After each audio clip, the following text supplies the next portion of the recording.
everybody! We are back. Well, let's say we're back. I'm back.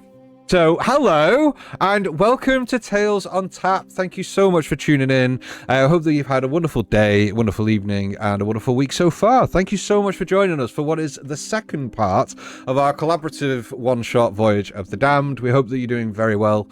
And as I'm sure you're expecting to see some familiar faces from the last stream, let's go and say hello to them now. Hi, guys! Hello. Hi. How are we all doing? Are we prepared for the chaos that is about to inevitably ensue? Never. No. The question is, are you prepared for the chaos that is about to? Absolutely not. Because I'm Absolutely pretty sure not. you weren't last time. No. And now you signed us up for you signed yourself up again. Yeah, So. this is fine. I've put that this is part 2 of 2, naively knowing in the back of my mind that this is going to be part 2 of a 16-part collab stream. But thank you, all of you, very much for coming and joining us again. It's a pleasure having you here on the stream with us today. So, before we get into any announcements and all that nitty-gritty about sponsors and all that fun stuff, let's kind of go around and give you guys an opportunity to introduce yourselves and tell us where you're from, what stream, plug, all that fun stuff. And you can tell everyone at home the character that you're playing as well this evening. So, let's start with... Who shall I pick on first? Jordan, do you want to go first this week? I did that because you looked the least prepared. All of his files. That's great. Thank you. Yeah. Yes. Look, the least prepared. I didn't want to look at the camera and shake my head, but in my head I'm going, please don't pick me, please don't pick me, please don't pick me. Yes, I'm Jordan. I am totally organized. No, I'm Jordan. I am the DM of the Modified Role podcast and one of the founders of Actual Play UK, which I will let John talk a little bit more about since he handles the actual important bit, which is the stream. But I am also a professional GM, and I am very much looking forward to the second part of this ongoing tale. Excellent. Thank you very much, and thank you very much for joining us this evening. Miko, do you want to go next? Sure. Hi, everyone. I am Miko, otherwise known as the OKS GM, and I am one of the co-creators over at Folk and Myth, Twitch streaming actual play channel. We do all kinds of crazy stuff, including D&D, Alien RPG, Vampire the Masquerade, and more. Please check out folkandmyth.com if you would like to learn anything more about all that kind of good stuff. And also, just as a show of solidarity for my good friend Jordan. Oh, yes. Nice. Oh, mine's upstairs. I'm one of the most comfortable shirts that I have received in a long time, and it looks great that's too. good. So I encourage folks to give it a buy. I love Please that. do. Oh, mine's upstairs. I feel so good. I should have thought about that. That's so good. Oh, thanks so much for joining us today, Miko. Appreciate you coming back to the channel. Chloe, do you want to go next? Yeah, hello. I'm Chloe. I use she, her pronouns. I'm from the podcast Deck of Many Aces, which is the only actual play podcast made with actual asexuals and aromantics. Although, literally the other day, I'm in charge of social media now, and I realized we missed Arrow Week. It's fine. But yeah. Like the one important day for you guys. Yeah, well, I managed to do Ace Week. I just missed Arrow Week. It's fine.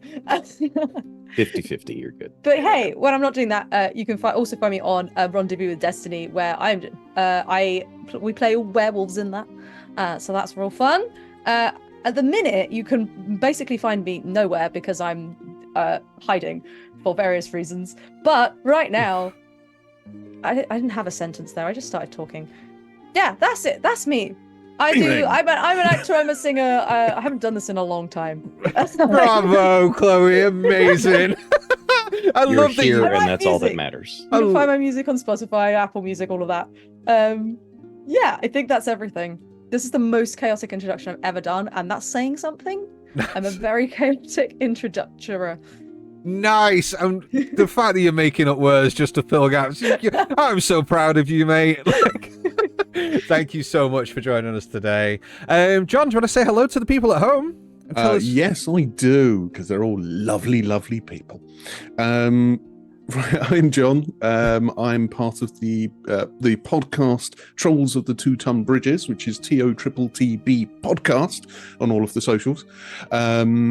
and I also run the technical side of Actual Play UK, which is one of the things that Jordan is part of, which he alluded to moments ago. Actual Also Play UK, part of in a very loose sense. Jordan started it off, but I'm the person that is doing the stream side of things. So which is essentially getting together lots and lots of amazing role-playing talent out there doing podcasts and streams, getting them all together a bit like this, putting them through some interesting games of all sizes and shapes, and seeing what chaos ensues on a weekly basis, usually Fridays. Love that. Love In that. fact, you might even spot a few familiar faces from this stream that have appeared or will be appearing on that stream. Indeed.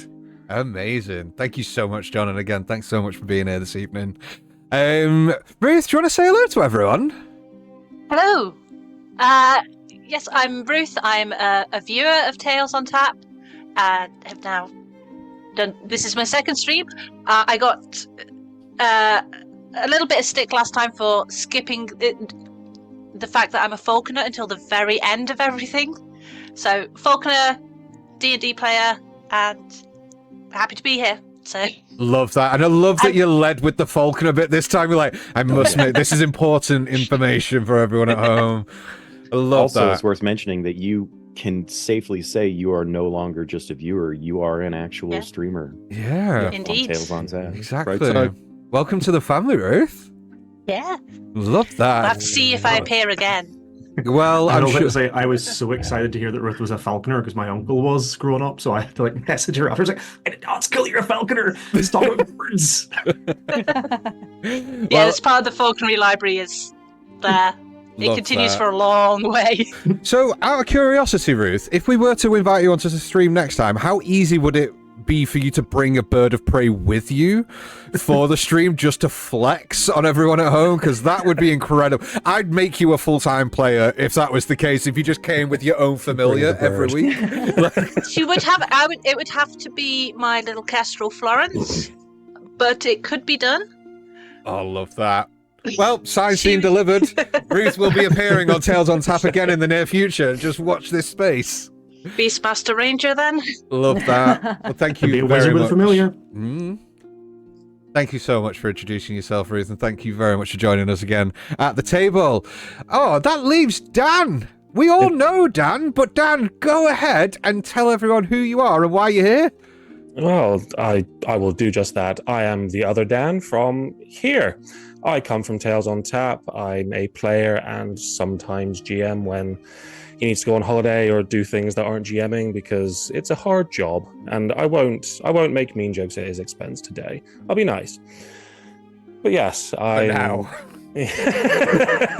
Who are you and what have just you done with wait. Dan? No, I save that for the other. I save that for the other four. That's not my bag. But yes, I'm Dan. I'm from Tales on Tap. You are watching us right now. Continue to do so. We do good stuff. Love that. Thank you so much. It seems like, just like Chloe, you are also an expert introductioner. Introductionary is my thing. Love that.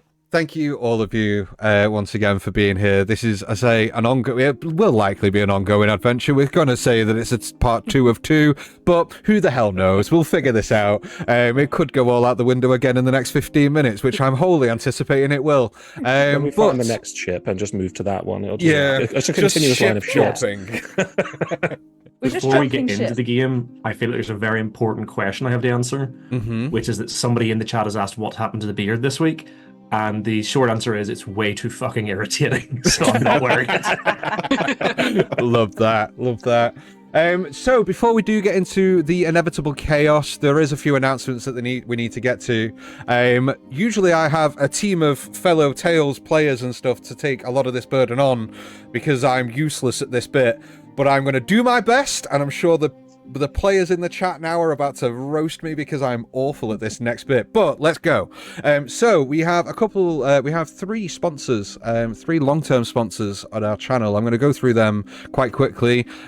So we are sponsored by Awfully Queer Heroes. They are a wonderful group of individuals that do lots of wonderful things within the D&D space, such as creating campaign modules, maps, other sort of D&D specialities, such as they have like spell tomes and stuff where they've created their own homebrew worlds and homebrew spells, items, lots of things that you can like plug and play with D&D. If you haven't checked them out already, make sure you do that.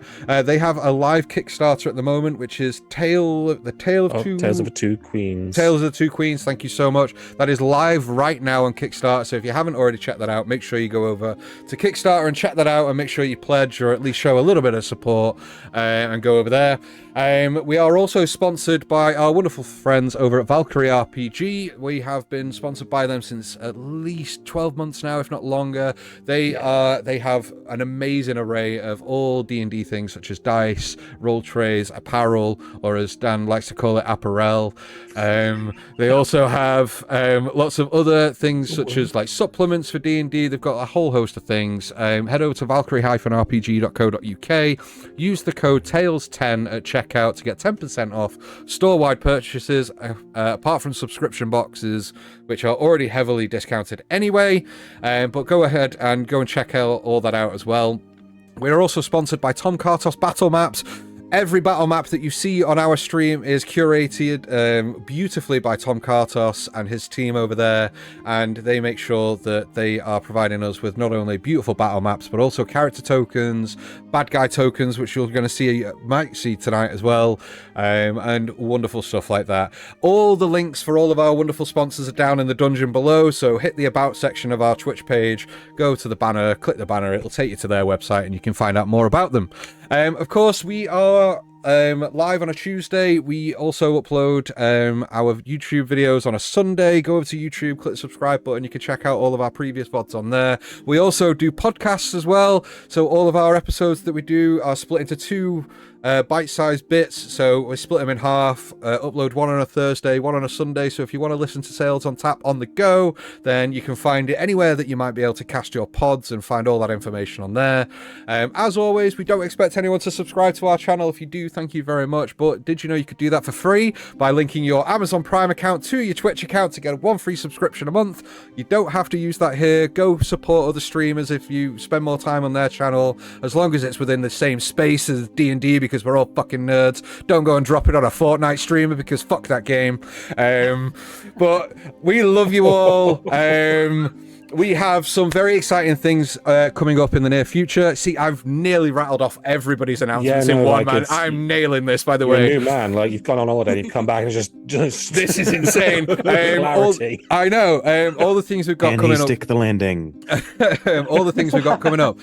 So in the near future, so at the end of May, we are actually attending UK Game Expo. If you guys are coming to the convention, then we're going to try and do a meet and greet with the guys over at Valkyrie RPG, where we head over to their stall and you can come and meet all the cast and crew, bar Evan, who is not in the country at that point, but you can come and meet us there, and we are spending the whole weekend there. So if you want to come play some games with us or just drink lots and lots and lots of alcohol with us, then head to Birmingham at the back end of May and come and fucking come and see us there. If you want to come to the Tales on Tap Rager, just find us in the dice section. Yeah. Other things that we've got planned coming up. So obviously, if this one shot is not finished by the end of this tonight's session, then there is going to be another little collab one shot when and if we can fit this in around everyone's busy schedules. But we've also got something very, very big planned for the beginning of June. So as we go to UK Game Expo, there is going to be a huge announcement for the next big thing that's coming to Tales on Tap. I don't want to spoil anything because I'm going to let Chris talk more about that once we've finalized all the plans and once we've got it ready to announce.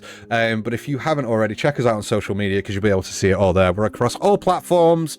All updates are all over social media. Evan, if I don't mention social media, will probably send me messages in about 5 minutes going, "You forgot about Twitter!" But we're all over everywhere, so go and check us out there. I think that's about it. I've lost all color in my face, and all the blood has drained from my head. But we've successfully done all of the announcements. 10s across the board. He's good. Thank you.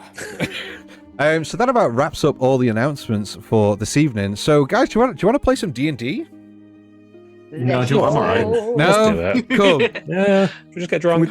We Just talk get some about Fortnite falconing on. some more. Yeah, tune in next time for another exciting This was a episode. Fortnite stream. The exciting conclusion of this What- conversation. This isn't a Fortnite stream. Unsubscribe, leave the channel. We're good. So, if you haven't already, go get yourselves a drink. Make sure you're relaxed, get comfortable as we dive into tonight's episode of Tales on Tap.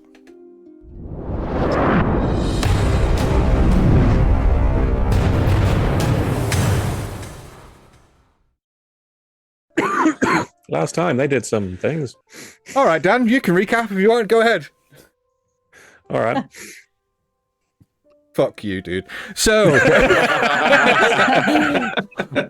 where we left our adventurers last time. So, the beginning of last session, we were swifted across the skyscape of Erelon to a ship on a destined journey from Windmere across the skies to Evercrest. The crew of such ship were tasked with transporting various amounts of goods from Windmere to Evercrest, and when they arrived in Evercrest, there was the promise of payment.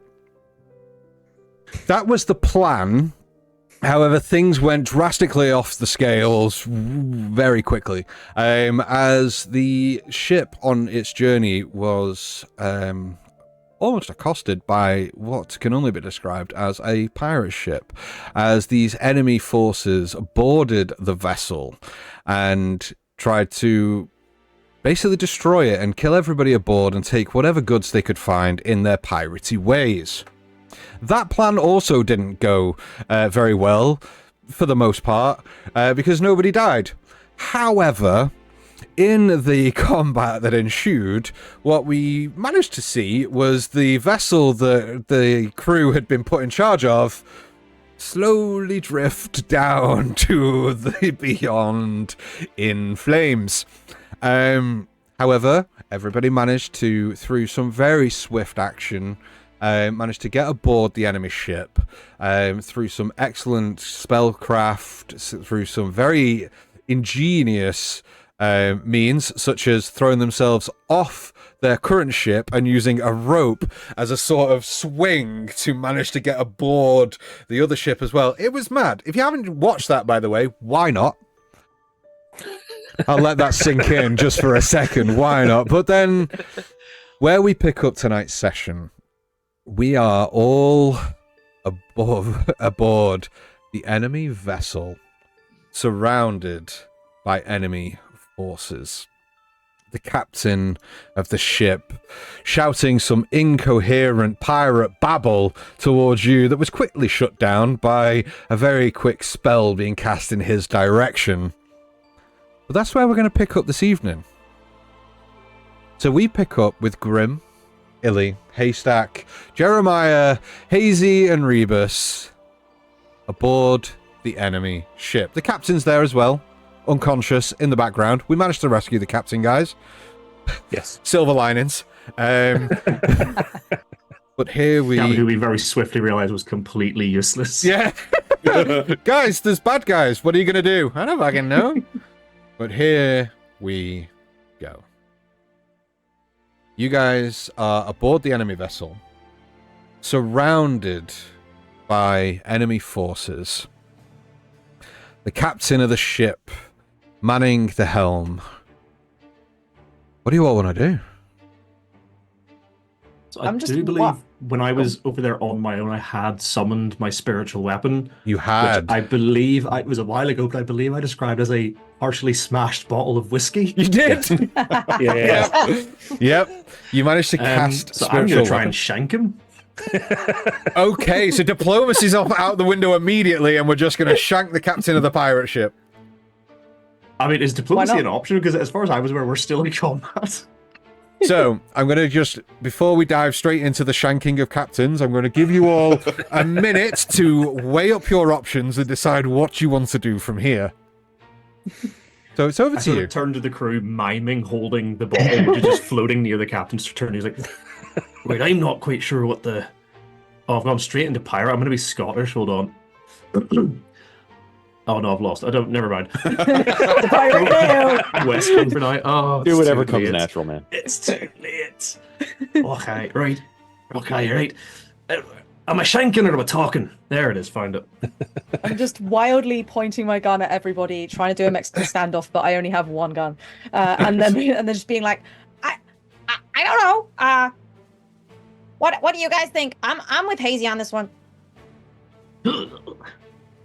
Just looking at the deck of the ship as it is, how many people are we actually surrounded by at this point? Like, where are we positioned relative to them? What's the layout of this look like? As Haystack puts a lazy eye across everything. Love that. Well, first of all, make me a perception check to see if you can count the amount of people while I describe your surroundings. So, you guys are more towards the front of the ship. You are currently in a group. You are surrounded with enemy forces who currently have blunderbusses, very rusted swords.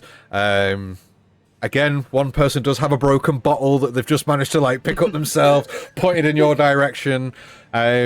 What's your perception check? That would be a 23.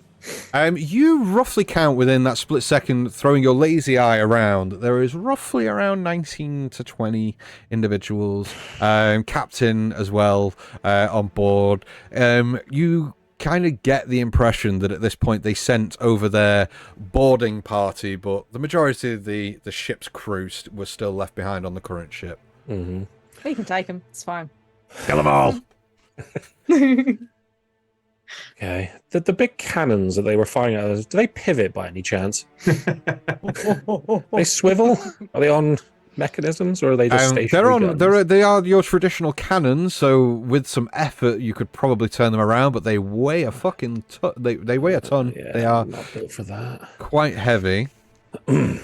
Looking at Jeremiah and Hazy sort of waving wildly weapons, Haystack just bow very low. So are we, guys, are we all are we taking this ship? Or, because I think if we just kill the captain, we sort of, by default, get the crew and the people on board. I believe that's how it works. Quick question, because I think I used this right at the end last time, and I genuinely can't remember the answer. I used Eyes of the Grave. Are any of these people, including the captain, undead? You did ask that, and no, they are not. I was about to send a bunch of them running over to the side of the ship. No, you don't get the sense that they are undead. That's upsetting. Well, I mean, they send over the best fighters to take our ship, so I reckon this lot will be a walk in the park. You are currently outnumbered 3-1. We're just I like having them this odds. conversation in the open. Likes them odds. How far am I from the captain? Roughly. Oh, I'm gonna have to show you the map, aren't I? I'm not gonna show the people at home, but I'm gonna pull the map up because I don't know the answer to that unless I check. Also, how large is this ship? Like, how many masts? So it is a dual mast ship. So there's two masts, one main mast, one smaller mast at the front. In comparison, it's a larger ship than the one you were just on, which was your single mast vessel. Ruth, your character Illy is how far are you? Assuming the captain is the one with the gold surround up. Yeah, that one. Yeah. So you are roughly about 100 feet. 60. Oh, they are 65 feet. They are 65, 70 feet. I From swear the we killed some From of at these least tokens 75, before. 65 from me. Yeah. Yeah. So Grim is still flying, by the way. And so he's floating 10, 15 feet above the deck, and he's kind of looking around at all of these jamooks just trying to threaten us. And he just puts his hands on his hips and he scans side to side and he says, "All right, you fuckers. Based on the number of masts on this ship, we only need 10 of you bastards alive to actually fly it. So I'll let you decide. Is it going to be 10 or is it going to be more?" Ooh, make me an intimidation check, please. Let us see how that goes. Immediately killed some of their friends, boarded their ship, and is now trying to incite mutiny. Love this. Well, he's got a fucking point. Hey. Um, To be fair, they tried to board us, and we were like, Uno reverse. love that. That is an 18 right now, but I have a special D4 to add, so a dirty 20. Dirty 20. Nice. As you kind of announce this to the ship, you do catch like the eyes of a few of the pirates on board, and they all just kind of like look over each other and kind of and you do see that a couple of them do start to lower their weapons as they're now starting to weigh up. Okay, well, is this the best course of action, or have we just made a fucking big mistake? And which one of you fuckers is the actual cook on board this ship? As you say that and kind of announce this, you see like towards the back where the stairs are that lead down to the hull, there is one individual with a peg leg with a rolling pin in hand as their weapon going. I'm gonna Eldritch Blast him. Holy shit. Cool, things are kicking off. I use my prepared action to shank the captain. Oh my god. No, hang on. Give me a second here. So that's 23 twice for both of them to hit. Okay. Damage for the first bolt is only a 5, and the second bolt is a 10. So a total of 15 points of damage. Is that enough to kill the cook? It is, yeah. I mean, this dude is wearing no armor, is wearing an apron, and is an old guy with like really kind of like matted grayish hair, balding in parts. Like you see that he's clearly been aboard ships his entire life, may have a like slight case of the scurvy, and it's just kind of just gets wiped out as these two Eldritch blasts poof poof and send him flying, hits the banister of the stairs and just drops down and hits the stairs and starts stumbling down. And whatever the fuck that bastard was cooking for you lot, I'm gonna make you the finest cakes you'll ever fucking eat. Cause you lot are fucking skinny as hell and you need some damn meat on your bones. And now you've got a real cook. Oh, I love that. And as this happens, Hazy, you see that the captain is starting to step forward more to the banister and places his hand and his hook on the banister and goes, "Are you filthy maggoty dogs? This be my ship." Shack, shack, shack.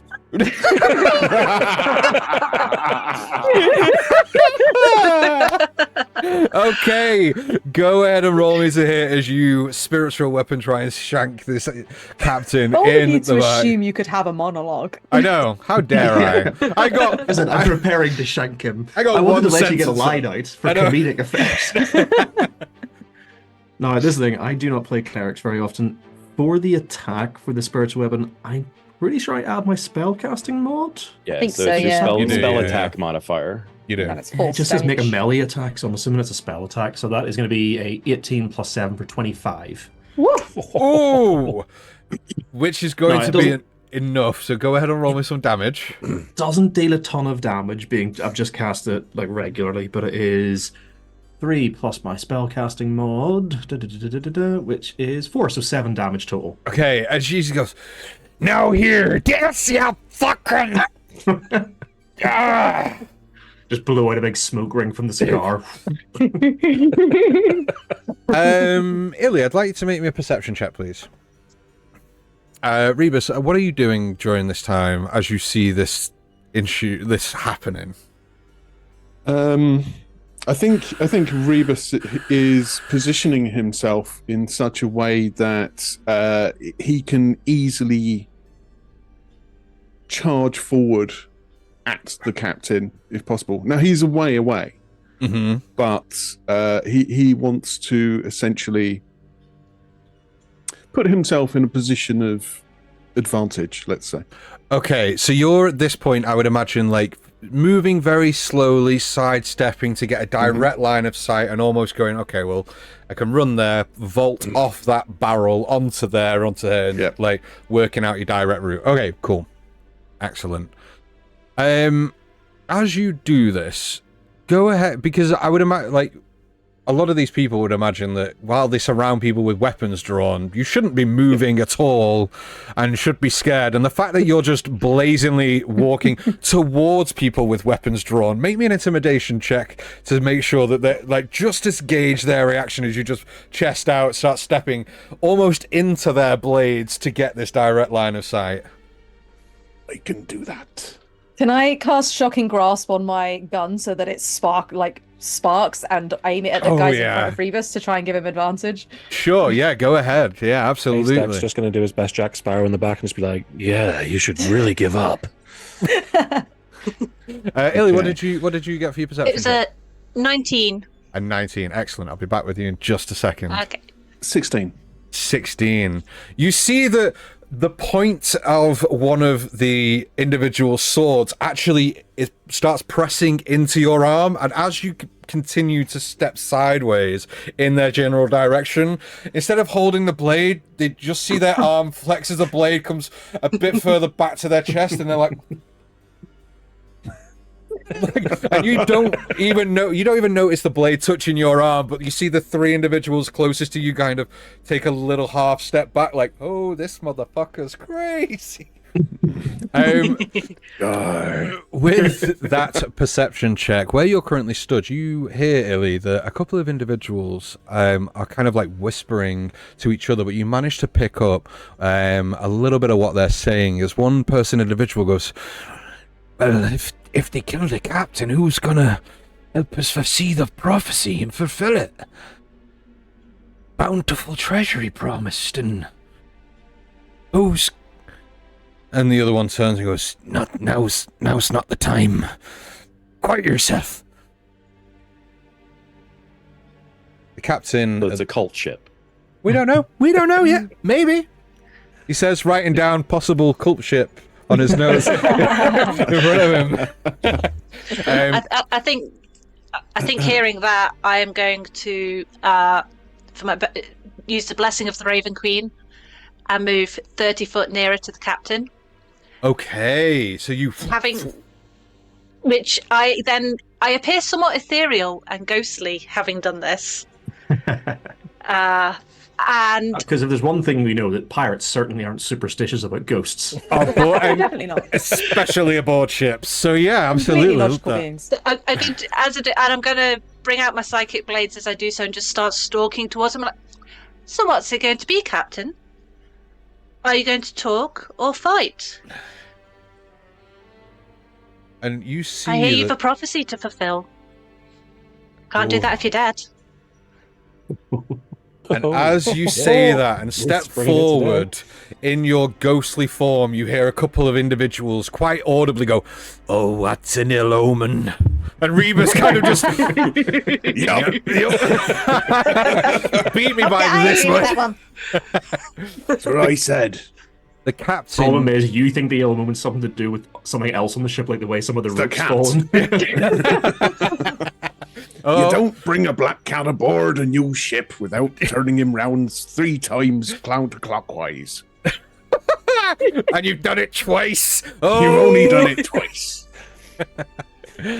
Illy, as you step forward in this sort of like ghostly etherealist form, you see the captain's face lose a little bit of colour, and he goes, "What is this witchcraft?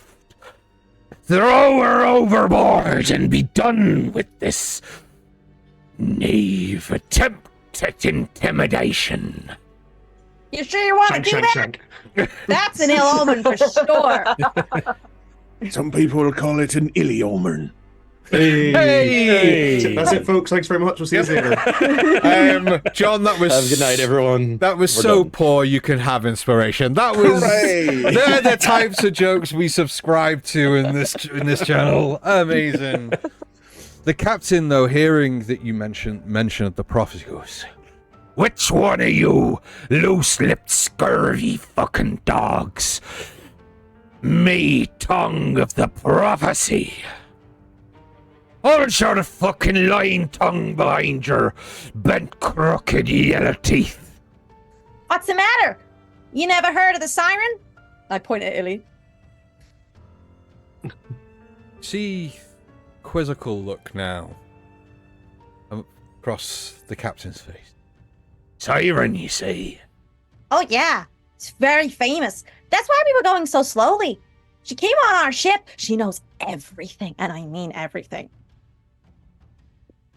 See him draw his cutlass, point it towards you, and go, Mistress of the great beyond! What's your business aboard me ship? Can I slowly try and sneak my way around, like, behind the captain while he's focused on Illy? You are a good 65 feet away, so Yeah, how are you planning slowly. on doing this, Jeremiah? Slowly. Nice, okay. Like, They're a kobold. They can sneak through anything. yeah, just very gradually as they're having whatever conversation's about to happen. Just one step at a time. Yeah, just like, Okay. no one's noticed another step. Okay, maybe a stealth check with disadvantage. There are a lot of people with a fair. lot of eyes on you, That's but fair. let's see how, like, many steps you get before somebody kind of, like, notices you're up to something. But Okay, as it's a 14. a 14, you get a good, I'd say 6 or 7 steps before the people that are the enemies closest to you start also, for every step you take, they are also sidestepping, like, Watching you. yeah, every Then move I you just make. level a gun at them and I'm like, Want to do that? We don't want to do that? Don't move or I'm gonna blow my brains out and then kill everybody here! I'm going to shoot myself and then everybody else. But Illy, the captain has the cutlass pointed at you. What be your business on me ship? Just a meta game for a second. I think the correct answer is you sunk ours. Yeah. That's basically what I'm going to go with. As a DM, I'm fully aware of this, but as like a half-wit captain, Yes, but Illy's going to go about it slightly more ominously. Or, you have terribly inconvenienced me in my travels. And we're not going to stay on a sinking ship. We'll have yours in safe passage. ooh, make me a deception check, please. Do I get any advantage? Oh, nat 20! I don't need it! Hey, No, Oh, you don't get advantage. she is what's the this? siren. Oh, 26! 26. The I knew I captain picked the right dice tonight. begins lowering the cutlass ever so slightly. I meant no offence. You see, it be our job to plunder and pillage our way through these skies. If I not be the fiercest captain alive. In the right, boys! Half of the crew go, yeah! The other half just kind of going, well, we're not too fucking sure now.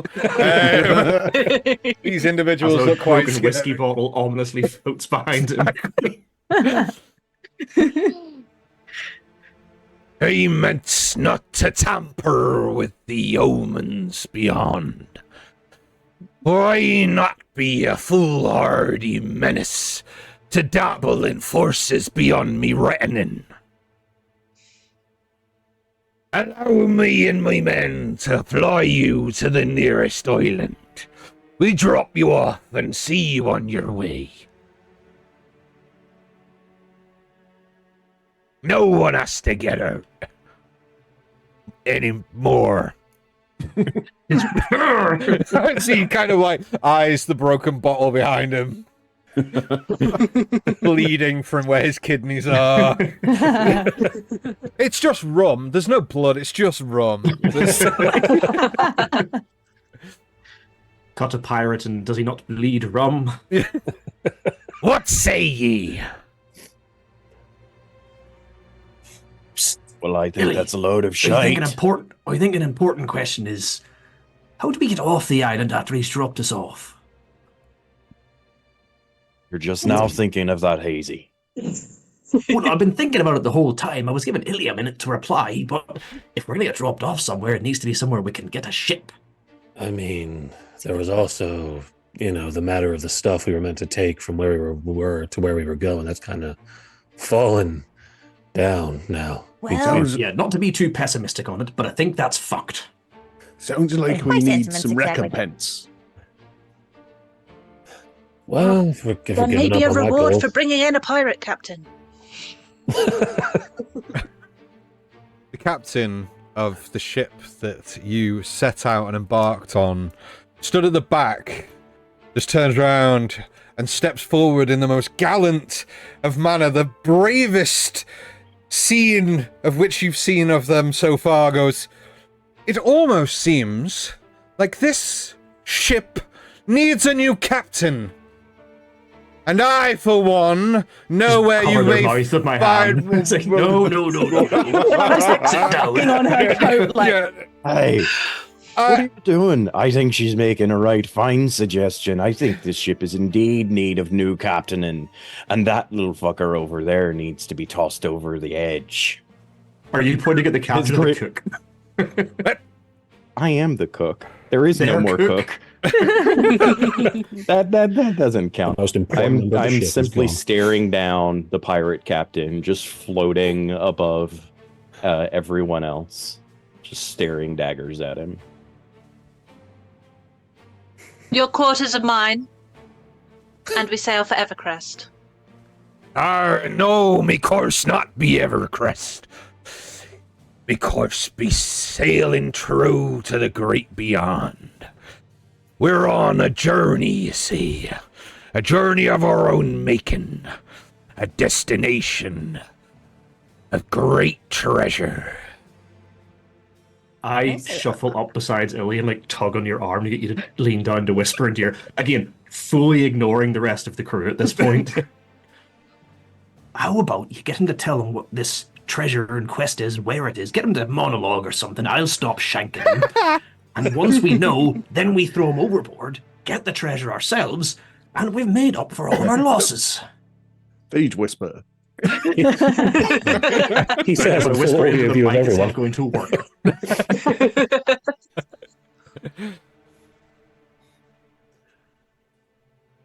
Anyone else in the crew have any views? Hold on a second, we all huddle up. Just one moment. with the siren. I think He it's just like fairly, saunters through people. Excuse me, guys. It's good meeting.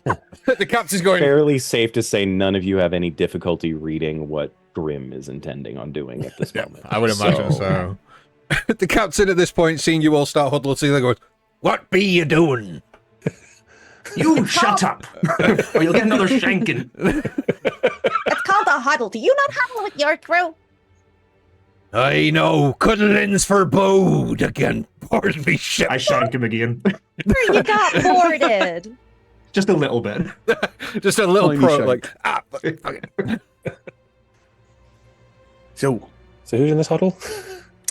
Everyone, I guess. Everyone but Grim, because Grim's flying menacingly as Grim's- the cook above us. above. Yeah. Yeah. I would Gotta imagine maintain that aura of intimidation across the entire crew, otherwise they get, riled up. I would imagine the captain's also not involved in this huddle and is just kind of stood like a good 5 feet away, just tapping a foot, like wide-eyed, looking around. Oh no, if He she came in- he moved came in, into we the just huddle, I pushed would him have out. pushed her back. Yeah. Hey, I kind of with Hazy on this one. I want to find out what they're doing here. And then we can do it with the captain what you like. I don't really care. So, He seems like a bastard. I mean, I completely agree. Is there a chance of money and treasure in this? Seems that way. I think that's what treasure is money, isn't it? Or... Oh no, sometimes you hear that treasure's the friends we make along the way. Oh, Treasure can be yeah, anything that's sweet. precious to you. Yeah, I mean, if we are going on a journey of self-discovery, I mean, I'm here for it, man. Let's go. Let's get connected. The more you all speak, he just pulls out a flask of rum and just takes it. Slightly philosophy stuff, huh? concerned about the great beyond. I mean, we all go there one day. It's fine. It's sooner rather Go than there later. Though. I mean, we're not getting our ship back. We ain't As making long- money off the stuff we lost, so we might as well do this, I guess. What's the point in money if you're dead? All right, we'll just try not to die then. That's Okay, so we're in agreement. Try not to die. Get some money. The longer we're on board, the more time we have for options. Sure. But Are we not leaving? dying. Are we leaving Pirate Captain alive, or are we just... Can I? But alive long enough to figure out what it is he's doing, then we murder him. Could I please ask for a group like stealth check? Are you trying to be discreet with this conversation? It's like a scrum. We're just sort of like whispering internally, like arms across. I'd also like to point out, within about 30 seconds of being in Hazy's proximity, the scrum is covered in smoke. Okay. Nice. Just going to poke my head out to the and say to the captain, my assistants are reading the omens. Back in. Back into And you hear I'm very much a the walking smoke screen. The captain audibly go, they're consulting the bones. Stand I'm at gonna the just, ready, like, boys, in case their Throw omens some are random ill. shit out of my pockets on the floor as if casting whatever. That's an ill omen. Stop actually reading it. It's random. That's what omens are. No, I'm pretty sure that bit of old orange peel and that piece of lint, it's in the shape of an evil dog. I was wondering where I put that Good thing we got an evil cat. Fair enough. Oh yeah, the cat's in the scrum, but the Yeah, captain isn't. the cat's in the middle and the cat literally looks up and goes, meow. The cat just eats the orange peel. The cat makes a good point. So, we see what his plan is. Find out where the treasure is. And then we kill him. Go to the treasure. Murder him. Sure, that sounds like a plan. Okay. On 3. And Haystack just puts his hand in the middle. And Murder. As soon as you see that, as soon Murder. as you say that, you audibly hear like the clicking of the hammer on every flint stock pistol, like. No, we don't mean you folk. That's just a little thing we say when we've come to a decision. It's my No. last name. Jeremiah Murder. The captain at this point is like hobbling down the step, holding their wound of the kidney, probably closely followed by the spiritual weapon that is no more than It 5 absolutely feet follows away them. from his back. Like, as he steps down onto the main deck of the ship, and he goes, "Well then, let's have a parley. What be your decision? I would not want to temper with the omens and the fates that the spiritual entity aboard me ship wills." Yeah, I looked at Ellie being the one who's like been instigating the conversation with him, like, hold on. The omens told us of a crow, hence the call of murder. Just to reassure your crew, we shall sail with you for a time. Aye. After all, you have lost some of your crew. I have a fine cook. You don't want a hungry crew when you're sailing into the great beyond. That be true. Roll me a persuasion check, please. Yes, And after you your can cook have mysteriously and tragically died. Captain just goes, aye, that may be true. You can have This might be advantage on the- this, Illy. I don't need it. This might be the best advert for Valkyrie dice ever.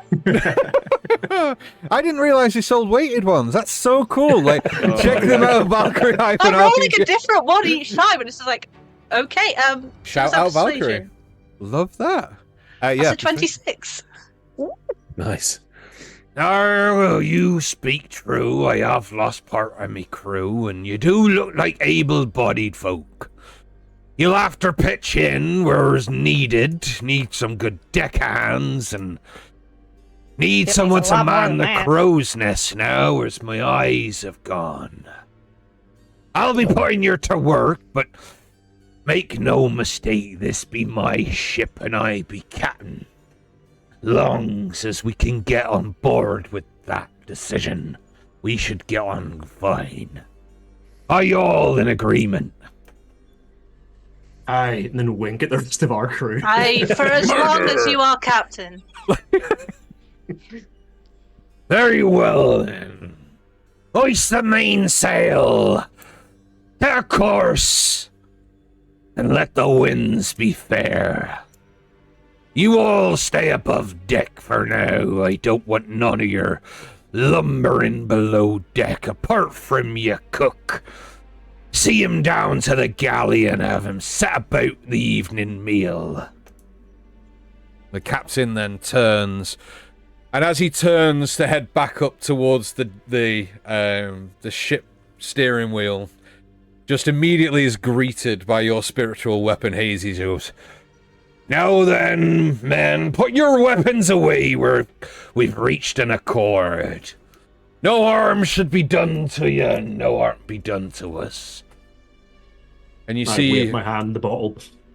And you see most of the crew start stowing their pistols and their swords, and most of them a little bit of trepidation as they all start looking around like, well, shit.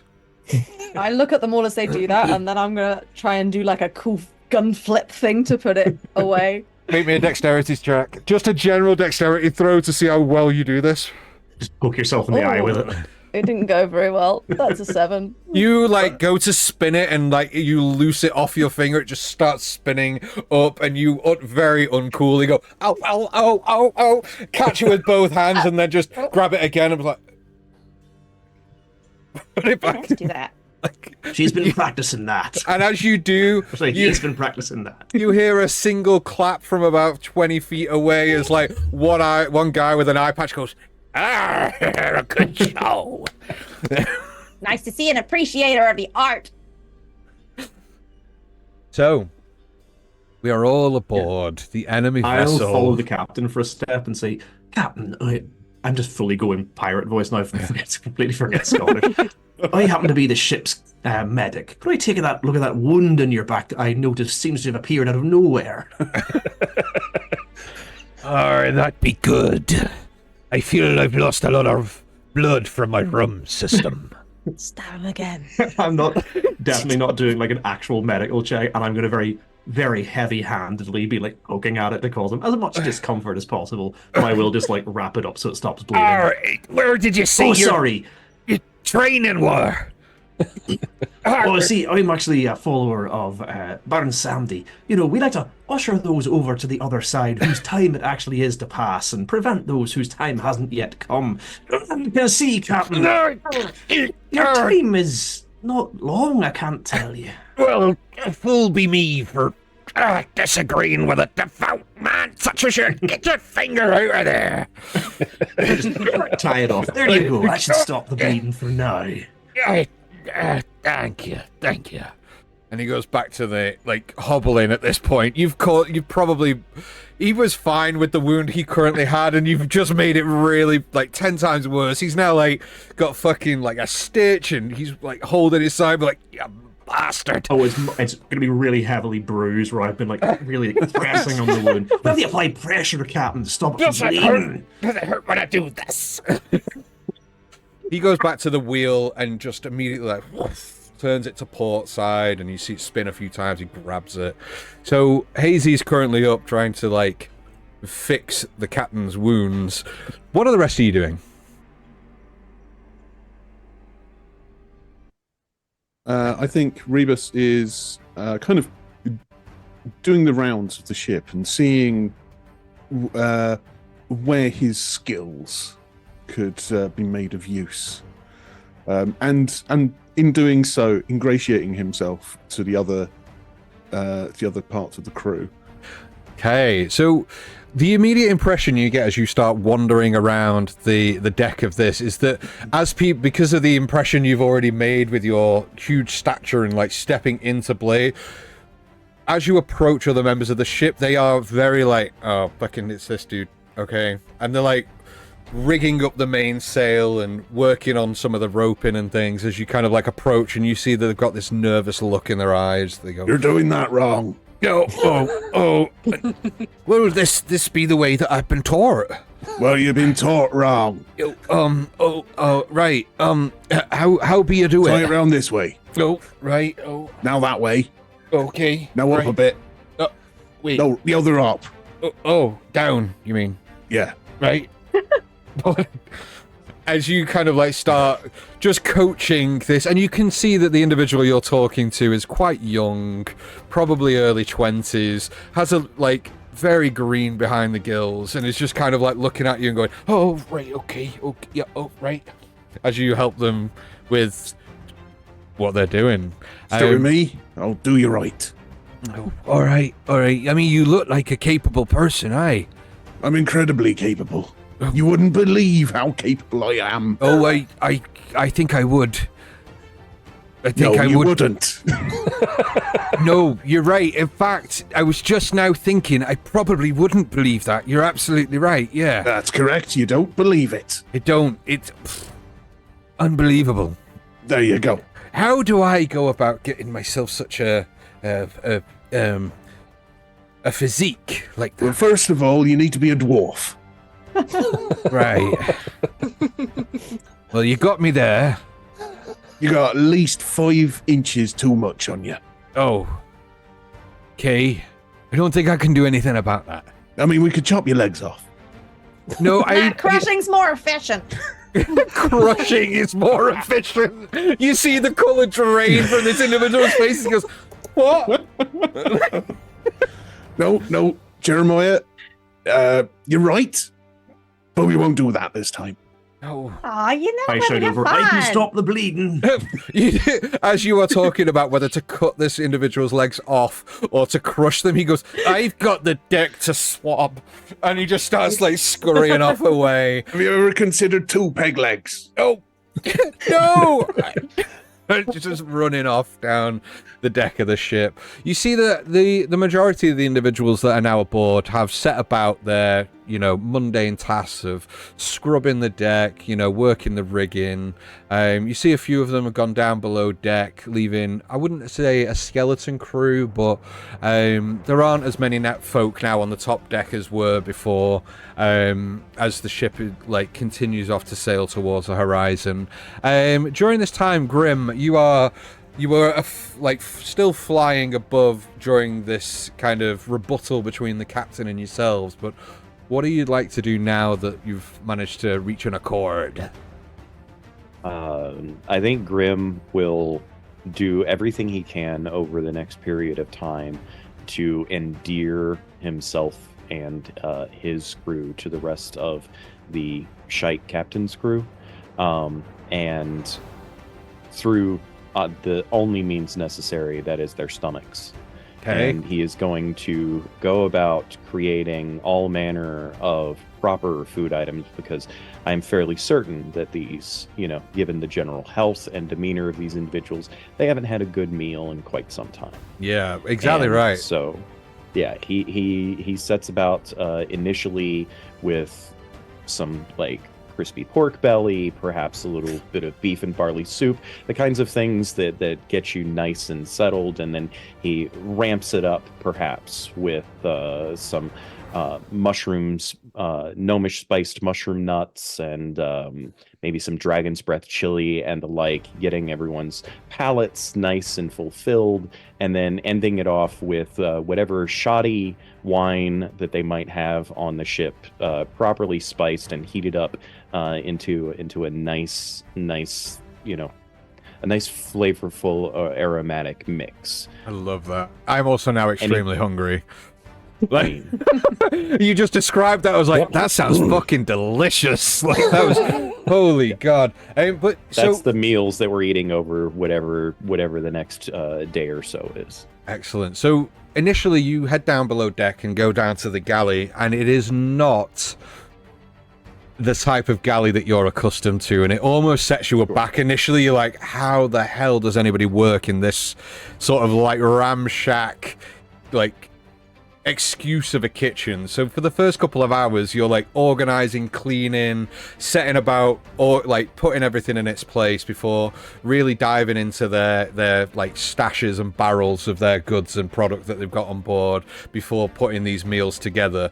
And as you're in the process of cooking these meals, the smell and the aroma that's coming from the galley sweeps through not only the lower deck but the upper deck, and within I'd say half an hour to an hour of this like culinary masterclass that you're putting on, you see that as you look towards the door of the galley, there are already individuals with like bowls, like just stood expectantly, wide-eyed, like, oh, no, you take your time, just whenever you're ready. This smells incredible.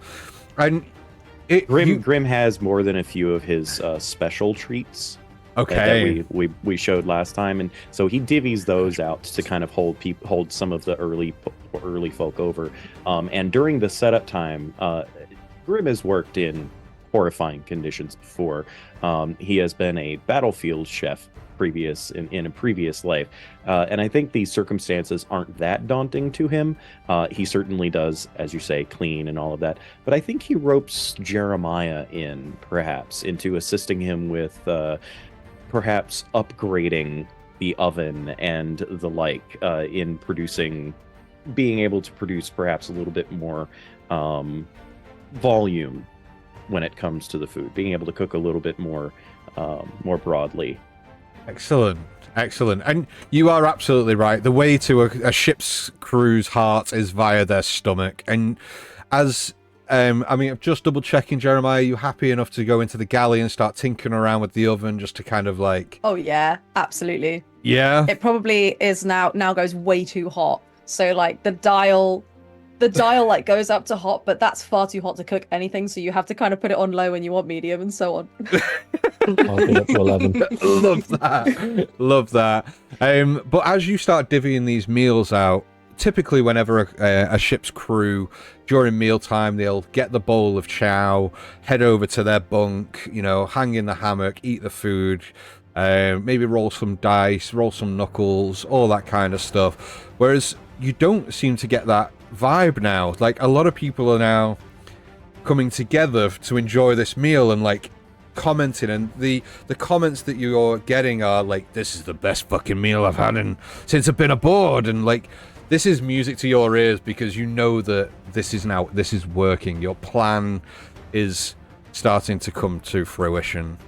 And Benny is absolutely moving through the crew, making friends too, because who doesn't want a fat little pseudo dragon as their friend, right? Exactly. And it's starting to work. In the meantime, Illy, what are you going to be doing? So I do want to give you guys a bit of an idea. You are going to be traveling for some time. You will have the opportunity to rest and a little bit of downtime during this period. So we're going to say that you're going to set off at least for the first few hours. Just kind of give me an idea of what you guys are going to be doing during that first period. So Illy, what are you going to be doing during that time? So before Grim went below decks, I was going to use Psychic Whispers, and I can unfortunately only target 3 people. So I was going to grab Haystack, Hazy, and Grim. For the next 5 hours, we can psychically talk to each other. And I was just going to drop the message like, let's start befriending the crew, undermine the captain. If we can get him on his own, the group of us, I think we could take him. When you cast the spell, Hazy just sort of leaning on the balustrade of the ship, smoking a cigar, and all you hear in your head is... Then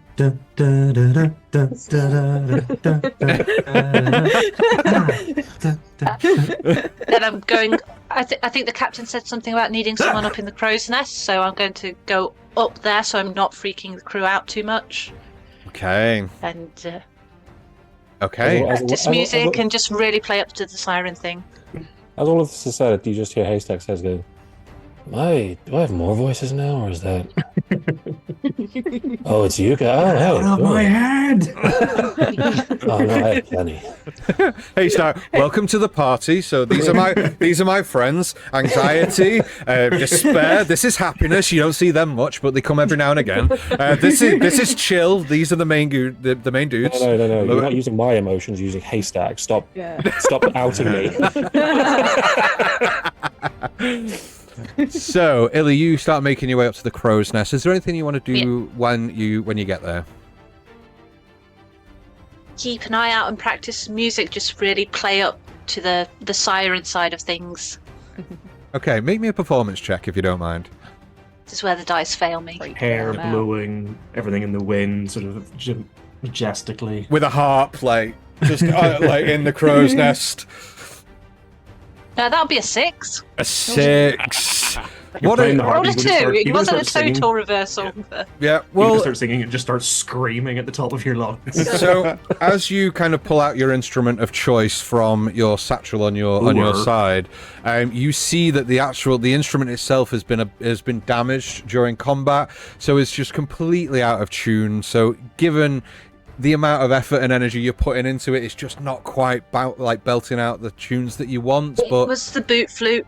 the boot flute is unfortunately Crushed. just out of Yeah. sync. It has a small crack down the side of it, which is just not great for flutes. So unfortunately, it's just not the melodic song that you were expecting to hear. But A for effort. And as you're up there, and I suppose because of the mishmash attempt at songs, I suppose that even the crew at the bottom are just kind of like going, "Oh, this is ominous. Like this, this is bad. Like even like this is It's an ill omen. yeah, this is bad. Like, oh no." But you manage to go up into the crow's nest and spend a couple of hours up there. Haystack, what are you going to be doing? Apart from like smoking weed and eating bee honey and stuff that's like tripping you out. That's what we do for 4 hours, isn't it? Like- You just get high and wait for things to carry on. No, so after the group break and everyone seems to make decisions, and Haystack he sort of understands what's going on, but just sort of rolls with the punches with what these guys seem to want to do. Watching Rebus go around telling crew members what to do, he looks and finds one doing the most innocuous thing imaginable. He goes, "Yeah, you're doing that wrong." You literally say that to a dude who is just mopping, and he just goes, "What?" I don't know. He said. He just sort of saunters away from him after that. Like, And you, like, as you saunter away, whoever else is on the top decks see that he then just adjusts his grip on the mop, like going, "Well, Goes from that to like, that. yeah, exactly." Like, all right. but no, yeah, just sort of wandering around, sort of lazily for a little bit. He sort of looks up to Ilya, having gone to the crow's nest, and sort of remembers that was his job on the other ship, and that he is actually quite good at directions and navigating. So I'm going to make my way up to the same crow's nest, and sort of take perch on the other side, set the beehive down. All the little shutters on the little beehive doors all sort of open up, and they just sort of start just flying out around him and getting into the air. And I'm just going to start making many survival checks to make sure that the winds are good and that the bees are able to tell me which direction they're going is right, and using their bee senses, because they have good ones, to help guide us through the world. Okay, go ahead and make me a survival check. The difficulty that you're going to have now is that you don't know where you're going. But Blue, yeah. surely we're going from A to B. yeah. No, we're skipping B and going straight to C. Yeah. But we're an airship. The original ship is on its way to B. Below the rest of the world. Hey. Well, with everything such a buzz, yeah, it's not so much that I'm looking to know where we're going. It's more of just keeping an eye on weather patterns, making sure that we're going through fair things, trying to sort of, should the captain steer us the wrong way towards clouds that look a bit terrible, it's like, that way you hit. Okay, no problems. Yeah, You're keeping a well- weathered eye on the horizon for either weather anomalies or potentially other ships or whatever the Yes. case may be. More Excellent. pirates. It's going to be a perception check more than a survival check then, because you're not going to be trying to find your way to a Okay. particular destination. So, Fine. perception check can be it'll done. Hey, I'm rolling like Ruth is, natural 20 for a 25. let's get them out now, guys, in case there Yep. may or may not be combat later. Let's get them out now. Like, at this point, probably not. We're just going to be like sailing off into the sunset together with your new Pirate crew, adventures. being pirates. Excellent. Okay, so with that roll, Haystack, you keep an eye on the horizon. You do see that there are ominous cloud forms off in the distance that you head towards, and you shout down to the captain to make adjustments to kind of sail round them or above them, or that kind of thing. So yeah, you do that. Is there anything else you want to do? Haystack absolutely gets a mental ping from Grim saying, "I need some honey, quick." just hearing back go, Grandpa? Oh, Grim. Sorry. Yeah, of course. We can talk now. Yeah, I'm kind of in the crow's nest right now. Hold on. Let me. I'll get back to you. Okay?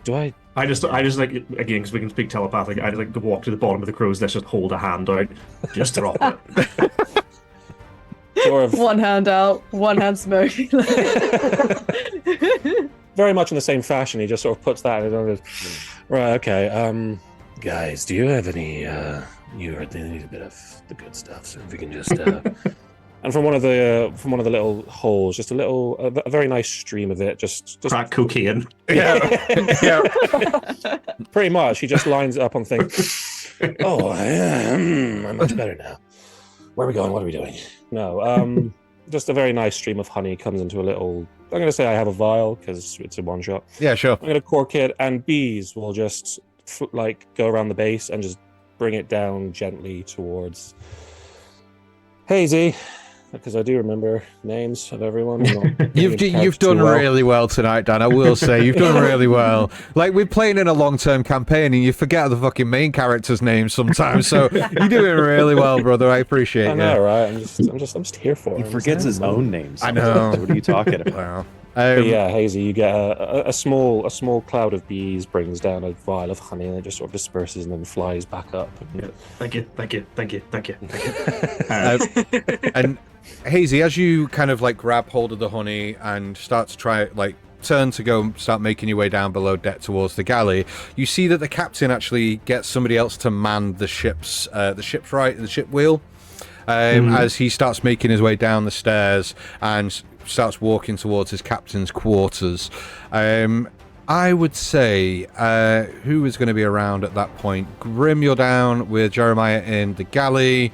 Rebus and Hazy, you're probably on the main deck. He turns, I will allow either one of you, I'll let you choose which one it is, but he turns to you and goes, Begging your pardon, might I have a moment of your time? Best I share some information with you. You saying this to one of Grim or Jeremiah, or no, to either you, Hazy, or Rebus, with you both being on the main deck as he's walking past. So, either of you want to head and go and find out the information, it's up to you two. Whatever, you can decide between yourselves. Or you can both go. As I look over at Rebus, like squint my eyes, like, I think we should stick together on this one. Okay. Wouldn't want anyone to think, Captain, that we would take advantage of yourself if you just was on our own. If you let me go take this honey down to the boys in the kitchen, trying to tot her down, hand the honey off, and say, Captain's having us for a little secret parlay. Keep an eye on his quarters in case something goes down. And I hand the honey off to Grim. Grim then immediately snaps his fingers, and Benny appears next to him, and he just puts Benny on Hazy's shoulder and he says, "Take him with you." Aye, no problem. Offer a cigar to Benny. Oh, Benny absolutely takes that cigar. He just light him up. No, he just and breathes a little bit of fire out onto it, then puts it in his mouth. And he's like a 14, 15 pound monster just sitting on your shoulder there. I'm a dwarf, I'm Starky, it's fine. But what I'm saying is he mimics wherever the cigar is in your mouth. That's where he puts it in his mouth.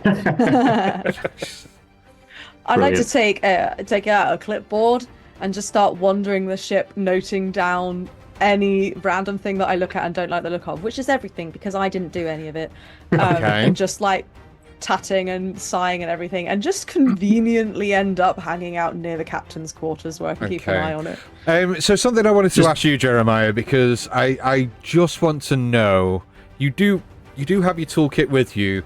How tempted is Jeremiah to just start fucking ripping the ship apart and making adjustments? Are you doing any of that? Just walking past a certain section of the ship going, I can make this better, and without asking permission just doing it? Or what's the crack? Oh, they're fully planning on doing that. They're just I'm going to do this, but there's so much here.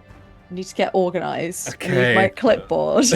And so they're writing down everything, which then will be they won't look at the clipboard later. They'll just end up tinkering with whatever it is that he sees first. But the intention is there. Okay. But for now, we're using it as cover. So you're walking around the ship being like, I can fix that. I could make that better. Yep, Yeah. that needs some work. Yep. I'd also like if I happen to be by other members of the crew, like with my shaking my head and tut-tutting and being like, I can't believe the captain let you get away with this one. Oh, this ship could have gone down weeks ago. That sort of thing. And as you're making these very obvious comments, that you kind of hear the ship's crew go, "What? What is he looking at?" And rushes over to what they think you were looking at, and then just gets a hammer and nails and just starts knocking nails into random bits of wood, being like, "Oh no!" They start doing that, and then just look at them like, "Oh," and then walk away. You just hear instead of the doof doof, it goes doof doof doof doof doof. It's continue just working a lot quicker now, thinking, "Oh no, we're doing it wrong. We better fix this quick." But you do That's our conveniently. team name. You're doing it wrong. No. You're doing it wrong. But you do manage to conveniently place yourself outside of the captain's quarters with your clipboard, looking at the ship. So, Hazy and Rebus, you walk into the captain's quarters with him, and it is very much your fantasy captain's ship quarters. There are his finest garments on a mannequin in the corner. You see that there is a plaque hanging above the back window with World's best captain. Yeah, cross cutlasses with "Love Mum" underneath. You see that there is a huge wooden desk sort of in the middle of the room with various parchments and unfurled maps sprawled out across the table. You see that there is a small sort of cupboard with a glass front with various bottles of alcohol stored within this cupboard. You see that there is this large, very ostentatious kind of high-backed throne-ish style chair behind the desk, and he kind of lumbers himself in and goes, Come in, shut the door. Best we be telling you of our destination. Close the door. I'm sorry, can I just... I started giggling there because I was keeping an eye on the Twitch chat. "Live, laugh, loot." Yeah. Very well done. So good. Well done, Ruth. That was brilliant. Love that. That was great. So you walk So in as and I shut the door. shut the door, I have the observant feat. So my passive perception is 19. Can I do a very quick scan of the room? And obviously, we now have this little bit of information that Illy has found for us, and he's obviously now said about the destiny. Can I have a very quick scan of the room to see if I can see any, magic-looking scrolls or something, something that might key us into what this might be? Yeah, certainly. Make me a perception check, and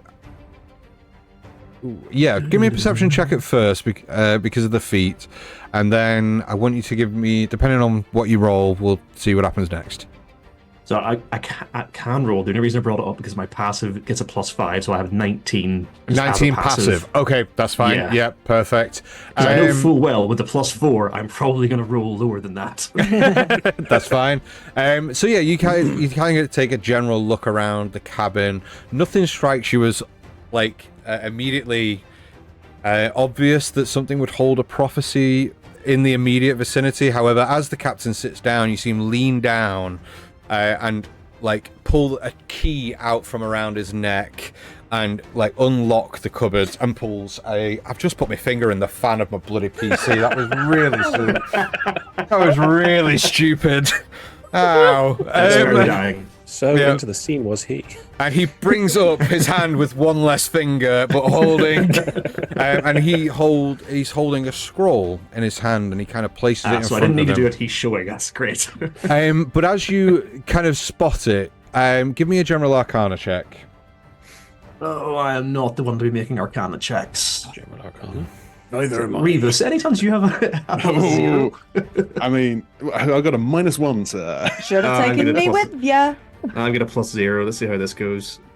So I can read my I've been dice. leaning back on this, but Damn. my intention was to have Grim watching and listening through Benny. Is there Okay. a chance that I can make that check? Sure, because you can see through Benny's eyes and things, right? So yeah, sure, Yes. you can make an Arcana check as well. I'm a Pact of the Chain Warlock. He's an improved familiar, so I get even more benefits than normal. Than normal, familiars, yeah, so- perfect. You can make an Arcana check as well then, absolutely. I reach up and waft the smoke out of Benny's eyes. So, Hazy, what did you roll? I got a 10. A 10, okay. Plus 0 for 10. Nice. I got a total of 12. A 12. Oh! So you Can both... Sure, go ahead, why For not? shits and giggles. 'cause Why I got not? minus Yeah. 1, so. 7. Nice! So, Rebus, this definitely looks like parchmenty parchment. Has parchment properties. It gives you the impression that potentially something could be written on it. Yep. Hazy and Grim, give the 10 was what you needed to roll. A DC 10. Oh, hey. It does give you the impression that it does hold some magical property. Can't quite tell the school of magic because it's magical. It's magical magic, but it does have magical properties.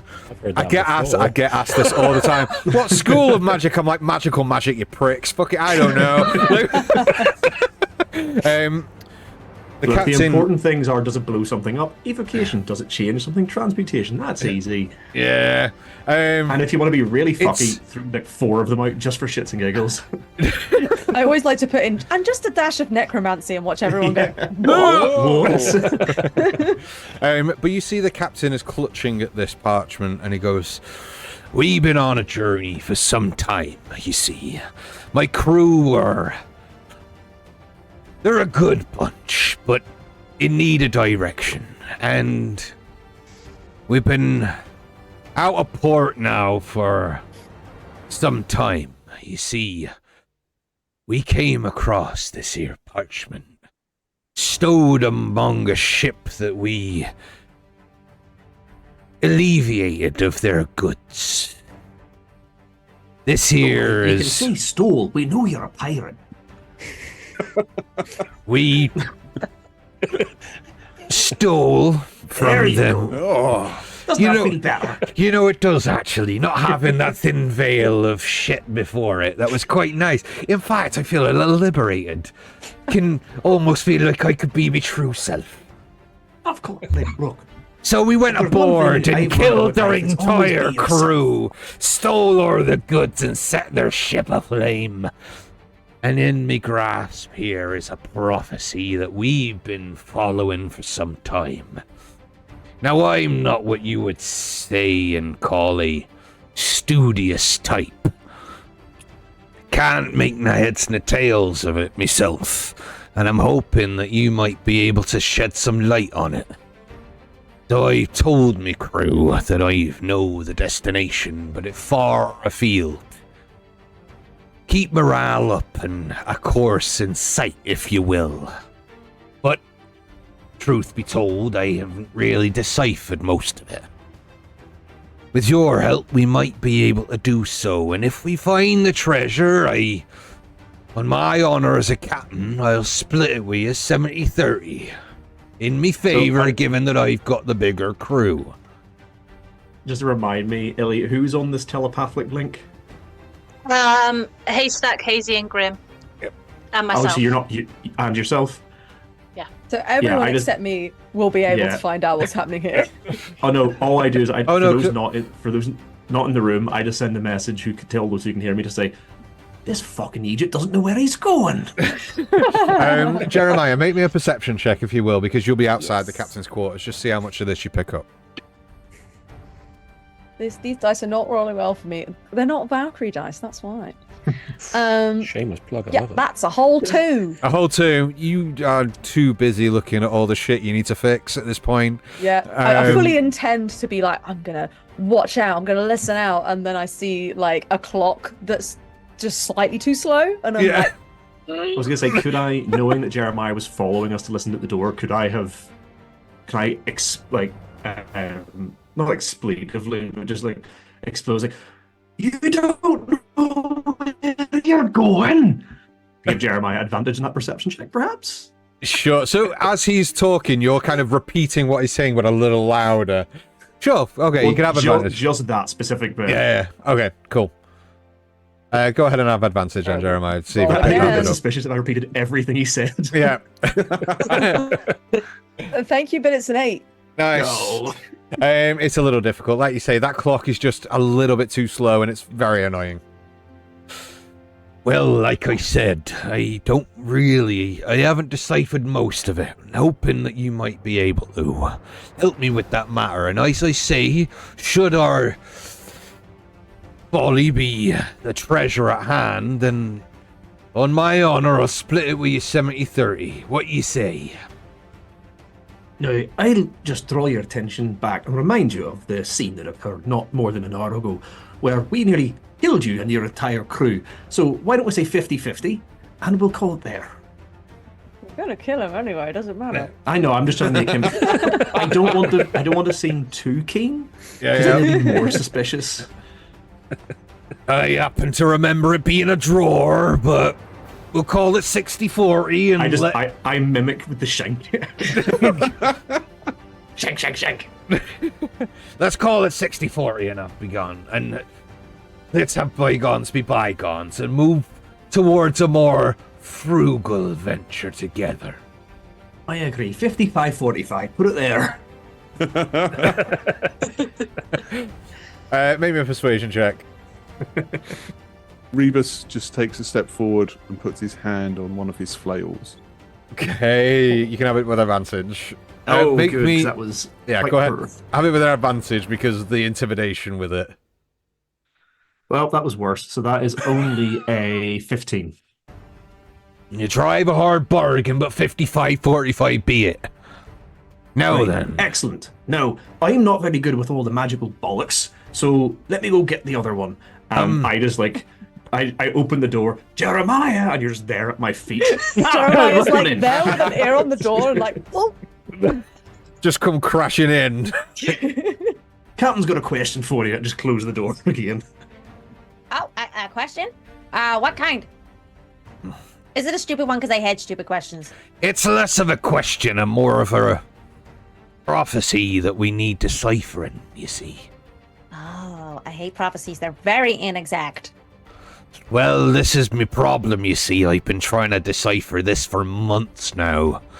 And I've been all over the skies in search for me bounty, but as of yet, I've been found nothing. Did you try asking an oracle or someone? You know, like a diviner or something? Well, you were the ones that brought a siren aboard. Maybe she can help once we get into the gritty of it. And he kind of holds the parchment over and like hands it to one of you, whoever wants to take it to read what this may have. I'll I'm take it. specifically giving it to Jeremiah, knowing that the both of us are thick. Okay.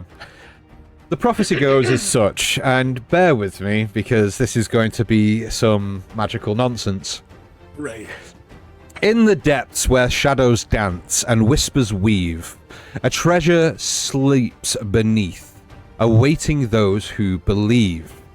Beneath the gaze of the moon's silver light, where the tempest's fury yields to calm the night, there lies a chest of wonders, bound by ancient lore, guarded by spirits evermore. Through storms fierce your path shall be carved, but heed my words, for treachery lurks where the brave are starved.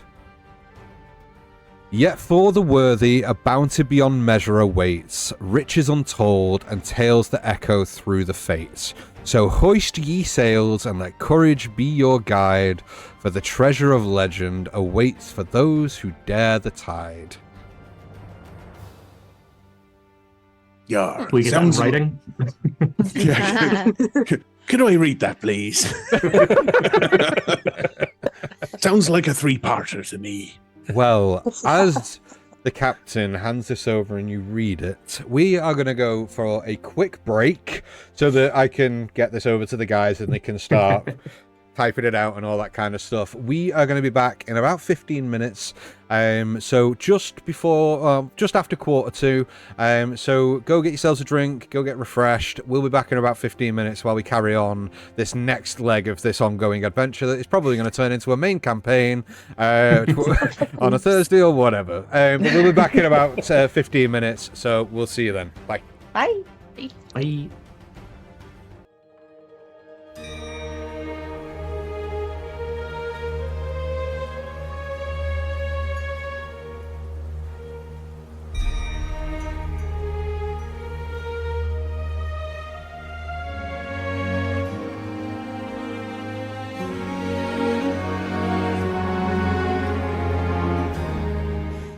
Hello everybody and welcome back.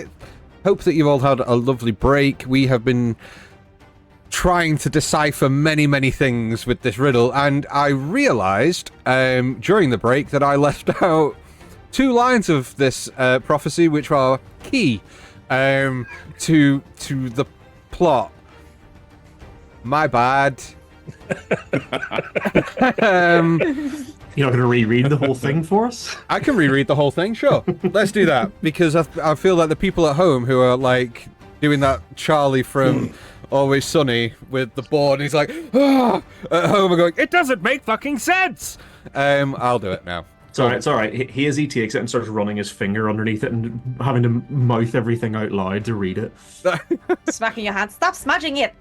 So, for the people at I home. think Jeremiah should read it because I want to hear Jeremiah's comment. Yeah, me too. Say. Me too. Because I'm Let's do sure that. Jeremiah has perspective. I love that you just went, sure. I love reading things. So, take it away.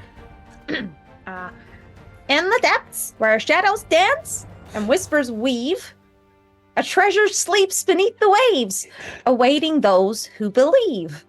With maps of stars and tales untold, seek ye the sacred key, for only the bold and daring shall unlock what the sky frees. This is already just a load of bull. Ugh.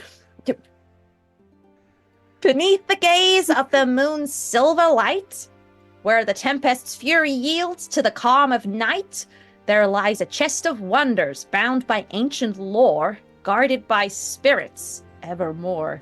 Oh, that sounds dangerous. Yeah. Through storms fierce your path shall be carved, but heed my words, for treachery lurks where the brave are starved. Yet for the worthy a bounty beyond measure awaits, riches untold and tales that echo through the fates. So hoist your sails and let courage be your guide, for the treasure of the legends awaits those who dare the tide. Ah, it's even more inexact than I thought. So as you can see, I've had some trouble deciphering what this might mean. You got this sacred key? Well, I thought myself personally for some time that the key meant a literal key. So I've been searching the skies for this key. But something tells me that it might be something more. Oh. Well, it says maps of stars, so is it a constellation? This is the problem now. I'm genuinely trying to work it out of character. so out of character, I want to start throwing a bunch of stuff. But I'm like, in character, we've already established, not a smart dwarf. Do I know if there's a constellation of a key? How well versed are you in astronomy? Me personally, Chloe, very well. Astronomy, not so I much. have a whole Astrology, degree. on the other hand. Oh, But, I'm a Virgo. So this. but Yeah, that tracks. Jeremiah, he probably has a passing knowledge of it because of having done like engineering and physics and that kind of thing, but not in depth, I would say. Okay. There isn't necessarily a constellation called the Key. No. Could I suggest that maybe Haystack has a look at this? That's a good idea. He'll know constellations. Exactly. He's been Well- quiet the whole time, and then just looks down at the first line. Well, the first 2 lines, and points at the first 2 lines. Says, "I think this means we've got to sink the ship." No, that's not what it Yeah. means. No. Look, I'm more than happy Excuse for you me for to... helping. So I have just fully gone pirate voice, and I'm not changing at this point.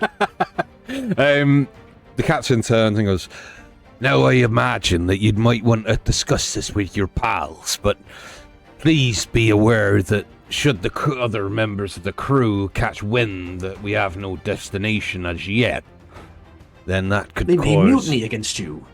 I say very pointedly.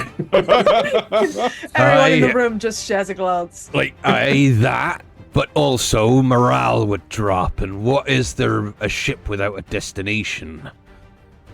That is an ill think it's omen still if a I've ship. ever heard. Is it? I think it's a ship. Well, It's just a ship that's not going anywhere specific. if you wouldn't mind handing back me scroll, I'm sure that you have much to discuss with your friends, but if you have any insight into it, I'll be all ear. Wait, so Just you one. expect us? So you expect us to just have like photographic memories and stuff? I can't remember this. It's a photograph. Well, it's kind of like Etching a painting, memories. but it's very complicated to explain. It involves Aye. like light and Oh, film. you lost me. Okay. That be true. I'd rather not let it out of my sight, though, so I'd rather you just go and fetch your pals and bring them here to discuss it further.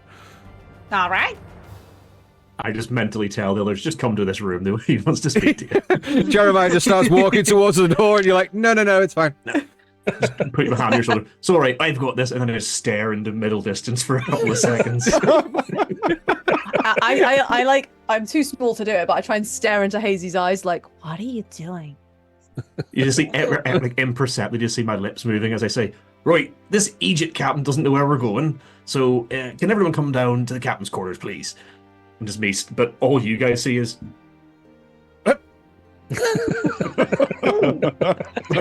The captain. I've just looked at something that I can do, and I'd like to do it on this scroll. I've got no idea if it's going to help us. My magic item is Finder's Goggles, and using my goggles, I can use the goggles to examine an object to identify the aura of the last creature that... oh, wait, no, that's going to be the captain. Never mind. The general The aura just aura says you get prick. is a fucking idiot. Like, I was like, oh, we can Massive find out prick. who used to own the scroll, and then I was like, no. Never mind. okay, so for the sake of brevity, Grim, Haystack, Illy, you all received this message with from Hazy to convene within the captain's quarters, and moments pass between that message being received and you all gathering within the captain's quarters, which I now realise is probably bad news for the captain. I literally I read that play in my head and went, oh no. Right, everyone, hands in, murder! As the last asked person for it. enters, I just slowly and ominously shut the door with a creak.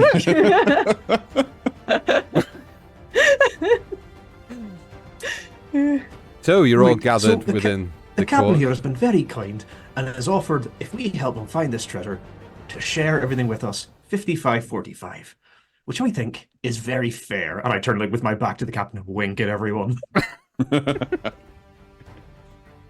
Jeremiah very obviously winks back, facing the captain. Haystack doesn't know what everyone's winking at, so he just sort of looks in the sort of a middle distance and goes,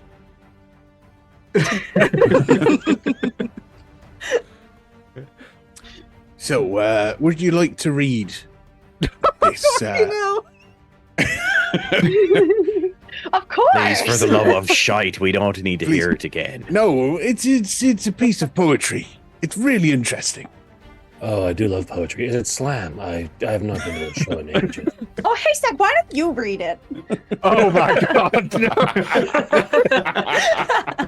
So, I mean, I would, but I can't open Discord, so I don't actually know. I would, but I can't read.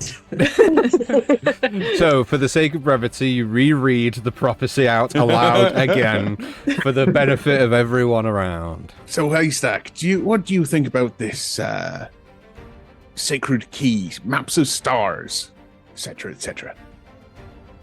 I mean, it's not very well written. It's the rhyming doesn't really work. There's not much flow to it. It's just not a great poem, you know. I'm not looking for literary criticism here. He says while looking directly at Dan in the camera.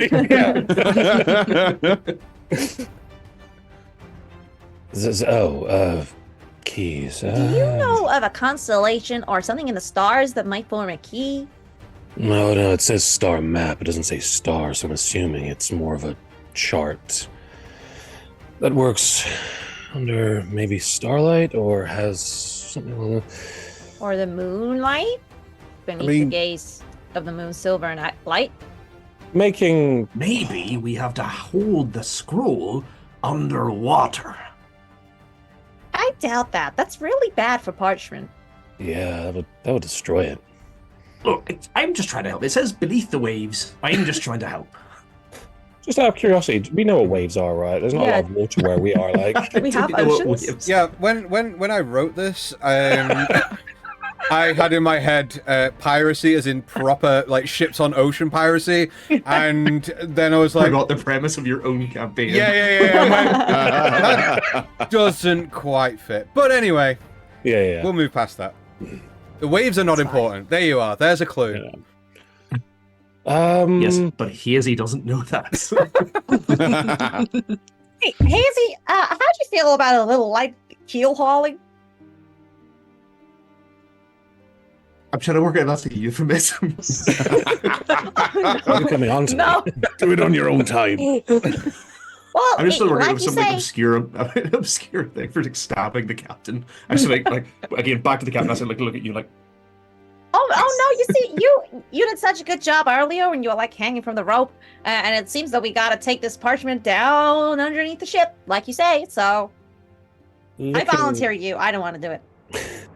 Looking at the prophecy as the captain calls it, and sort of trying to, I don't know, remember potentially tales or stories I've heard on travels from other rangers, maybe something along those lines. Do I remember any, I don't know, stories or anything in that regard that I would have heard that may link to said story into more of a concrete way, sort of names, places, fables, folklores, that kind of jazz?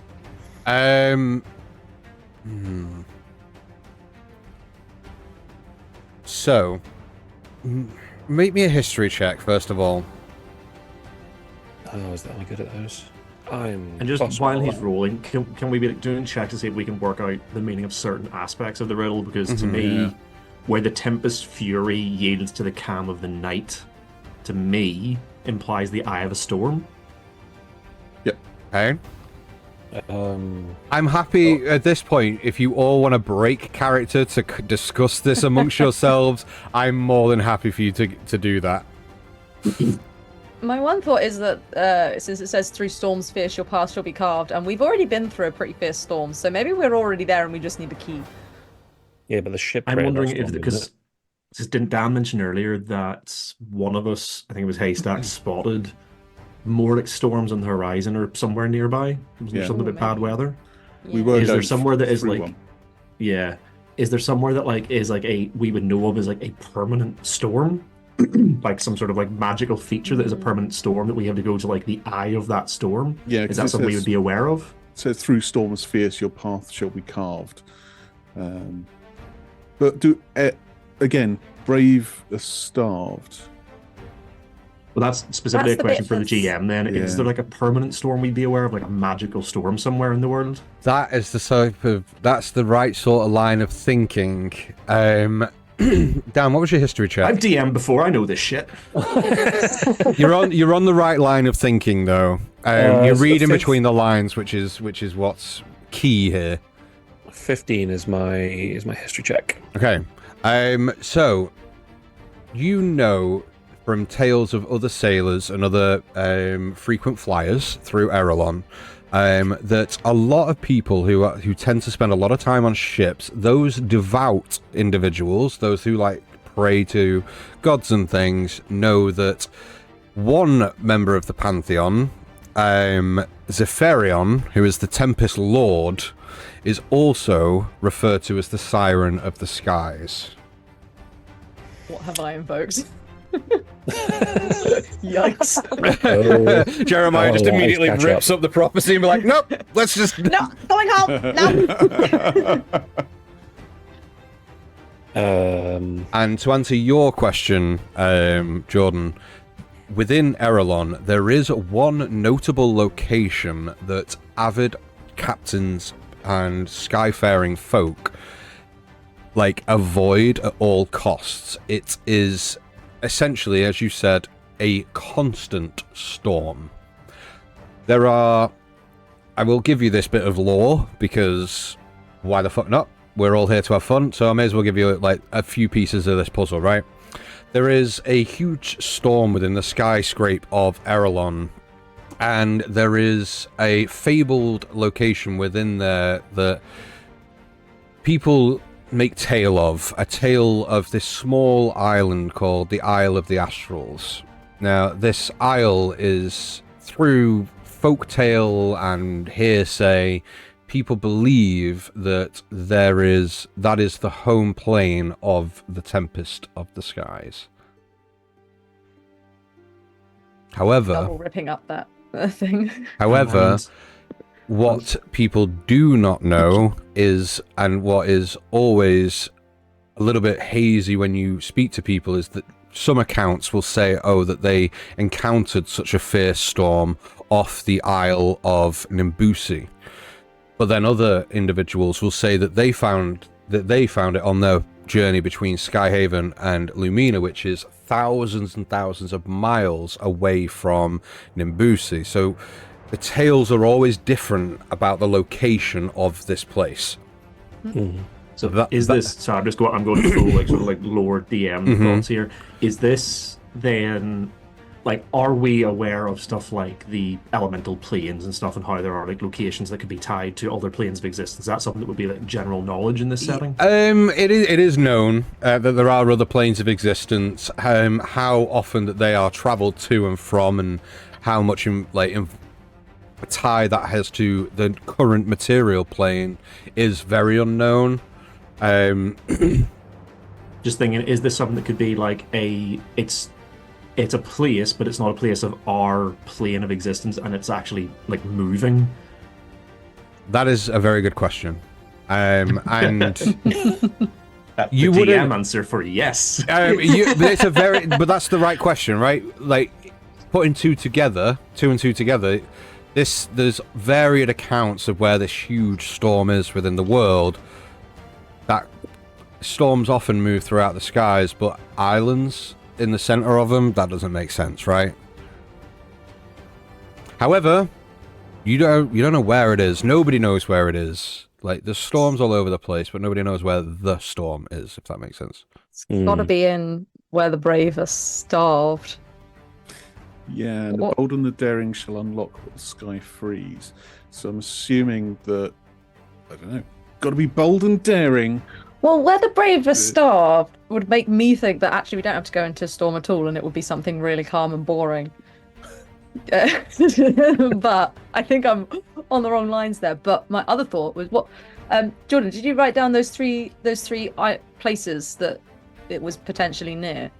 I didn't, because what I wrote down was it moves. Yep. Yes, see, Isle of Nimbusi and between Skyhaven and Nimbina? Lumina. Yeah.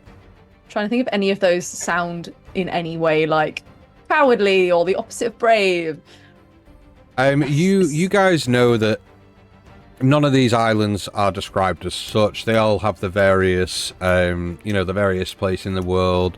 They all have their own bloody ecological stuff. Like, they're all different types of islands, different kind of people living there, all that kind of stuff. There is none that you would go, oh, it must be this island. Like, there's nothing key like that. I will say though, given everything I've told you up to now, you now have everything you should need to solve what you have to solve in order to move this forward. You Buckle think up, that. guys. We'll be here for the rest of the evening. Buckle We up. do. So what we know is we're looking for a storm that moves, which has an island at the middle, which sort of extrapolating, we assume that we're going to get to a point where the storm stops around the island, maybe, camp part in the middle or whatever. This is the Isle of the Astrals, which sort of feeds into that guarded by spirits, maybe? Mm-hmm. That is also the home of the Tempest of the Skies. But the one thing I don't think we know is how do we find it, which I'm guessing is something to do with the first verse, Or the what the map key of is. stars and key and Are stuff. there temples to Zephyrion? Yes, there are throughout Erelon, yeah. If it's awaiting those who believe, maybe it's they would have a map to aid with pilgrimage to find it. Or it moves between places that people believe. Yeah, I mean, Identify on the scroll. Would that just tell us the answer? it is a magic scroll. I cast answer. I cast magic mouth. Tell me your secrets. He holds up and goes, I've got it. The sacred key. We have to sing. Oh God. No one wants to hear that. You are. I don't want to give you the answers, but you are right in your line of thinking that it has something to do with that first verse and the second verse. And the third. And No. strangely, the fourth. No. I think the last piece that you're now missing is part of the first and second verse. So the last piece is the first thing we need. So Yeah, essentially, the you've start- solved everything else. It's just that how do you get there? So the first two lines are describing where the treasure itself is. They're no help to us for this part. We've got stars and maps of stars, tales untold, and a sacred key. For only the bold and daring shall unlock what the sky frees. What is the sky free? A ship falling out of the sky. I'm He's assuming... put it on our bloody ship. I'm assuming That's what the what I sky would do. freeze is the Tempest itself. Maybe. I'm not sure. Beneath the gaze of the moon's silver light. So, does that mean that? So, beneath the gaze of the moon's silver light, where the tempest fury yields to the candlelight, is the moon some sort of guide for us? Then, are we looking for somewhere where the moon's light is the guide? Maybe it moves with the different what's it called? Phases The of the moon. lines of moon. Phases. Yeah. Is it nighttime now? Is the moon out? You are getting into dusk, so it will be you are creeping up toward nighttime. Right, let's just wait here until the moon comes out and we'll see what happens. When the moon does come out, can we hold the parchment up like through his like captain's window to see if that does anything in the moonlight? Okay. I think somebody else already made the suggestion that maybe the moonlight or the starlight or something on the parchment. I'm sort of just jumping off of that idea now to see if it does anything. Okay. Yes, you can do that. Are we all happy to fast forward to nighttime then? Yeah. Yeah. No, we're going to sit here in real time. Cool. So So the captain's cabin saying nothing to each other, just waiting. Captain's just kind of like sat there eating his beautiful bowl of food that Grim provided, just kind of like, so, what do you do for fun? Making like small Ladies, talk. guys, often. Murder! So a couple of hours pass. You guys, at this point, you've gained the benefits of a long rest. You've not done anything too exuberant. I will allow you to have a long rest, considering how long you guys have been on board this ship, and you've not really been doing anything to exude yourselves. So you can all have a long rest. Because I didn't record how many spells I spent last session. So refresh yourselves, get everything you need back on your spell sheet. Your spell sheet? No, character sheet. Spell slots. Words. So the nighttime comes, and it is a full moon this evening, coincidentally. Weird how that would happen in a game of imagination and things in my own head. It is a full moon. You take the scroll and you hold it up to the window. Doesn't quite. You start to see in the top corner of the page, running down the edge of the page, something very faint starting to appear. You then Just it doesn't punch a hole in the window and hold the parchment out. yeah, essentially you open the window. Opened it. Yeah, you open the window. No, that's no fun. I punch a hole. That's sound. You punch a hole in this dude in the captain's window, and you hold the scroll out. There's no and time. under Smash.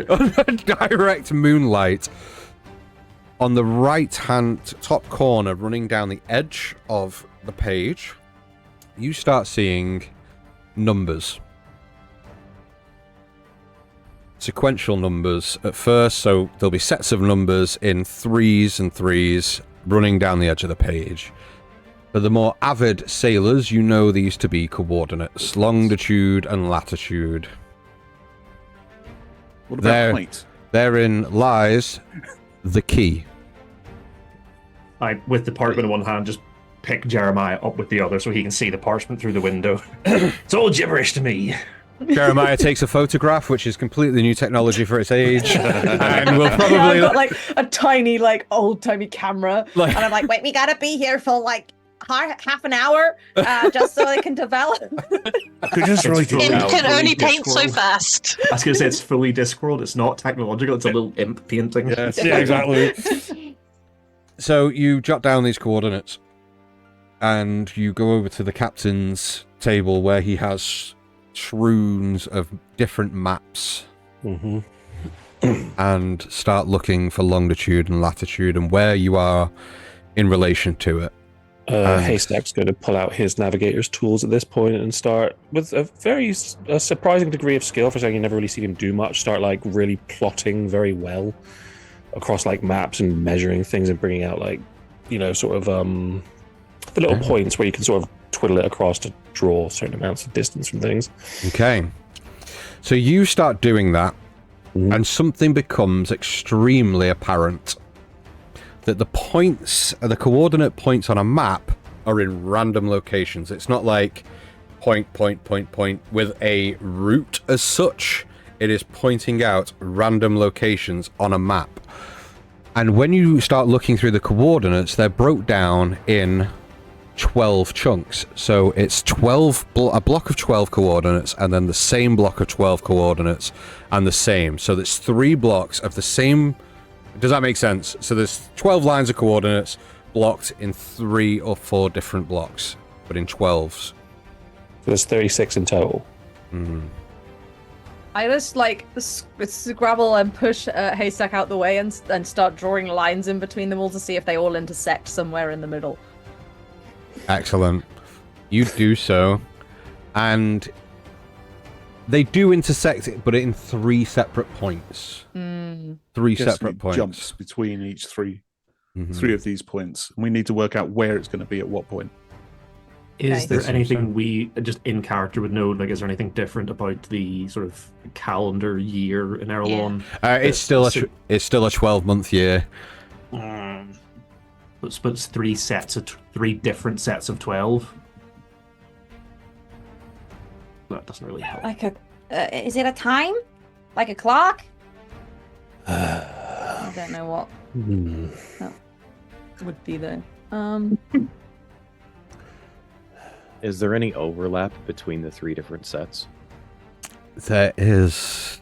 Like a Venn diagram sort of overlap? There is. And you... It's more...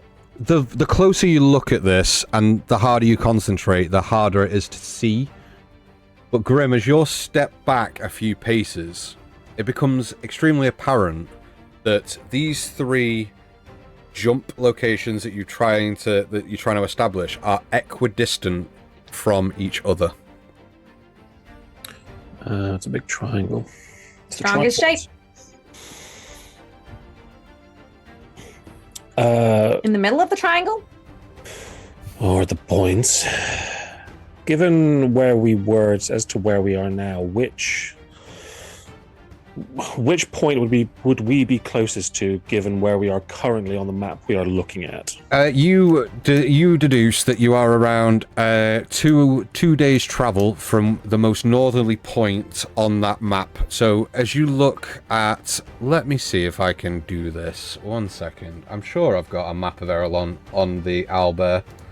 Yeah, I might not. I should hope so. But I might not. But let's see. Would we be closer to one of the points, or to the point that's equidistant from the 3 points? Sorry, say again. My head was in dragging on map. Like, yeah, go on. Are we closer to one of the points of the triangle, or are we closer to like the center point that's equidistant? From all three? Excellent question. You are closer to the center. So you are, We're as right you on look, it. you're in the middle, and you're the closest point to one of the 3 points. You are closer to the north, but as you look at it, the ship icon that the bloody captain's put on this map, you are within that triangle. As it stands. The toy car. I'll be the thimble. It's not bad. Out of curiosity, then, the storms that Haystack spotted earlier, would they then be to the south of us? They are to the east of you. Oh, so not towards the center of the 3 triangles. Not as you are currently.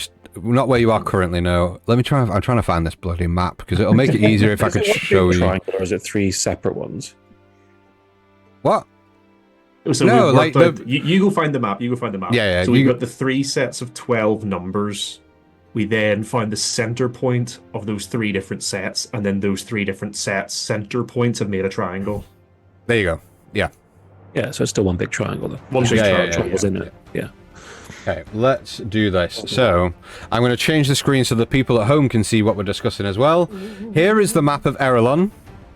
You are currently, let me just drag I'll just drag a token of something on. Let's do this, like, tall-hatted individual. You was traveling from Skyhaven to Evercrest, and you are roughly about here, right? As we draw, let me see if I need a straight line. Oh no, I can do a triangle. Excellent. Yay! Look at that. The triangle, roughly, I've just drawn it. I need to move it. 1 second. How do I... There It's it going to be is. one of those things where you can't rotate it. Oh no, you can rotate it, but I just need to rotate it to the right place. So it is roughly about there, being the center point, roughly in this direction. Oh no, I put it in the wrong spot. 1 sec. Fucking hell. I just need to move it, but essentially it is here, and the center is around here. Somewhere in the middle there, yeah. So just off the coast of Solasta. It seems so, yeah. Looks like that's where we're headed then. What have we got to lose? Other than our lives and money and time. And everything? What have we got to Speak lose? for yourselves about having money to lose. Are we sure the sender is where we need to go? Because a lot of the tales say it goes between the points, not so much in the middle. Well, it's the closest point. Well, the closest point would be the top point, not the middle. There's no point there.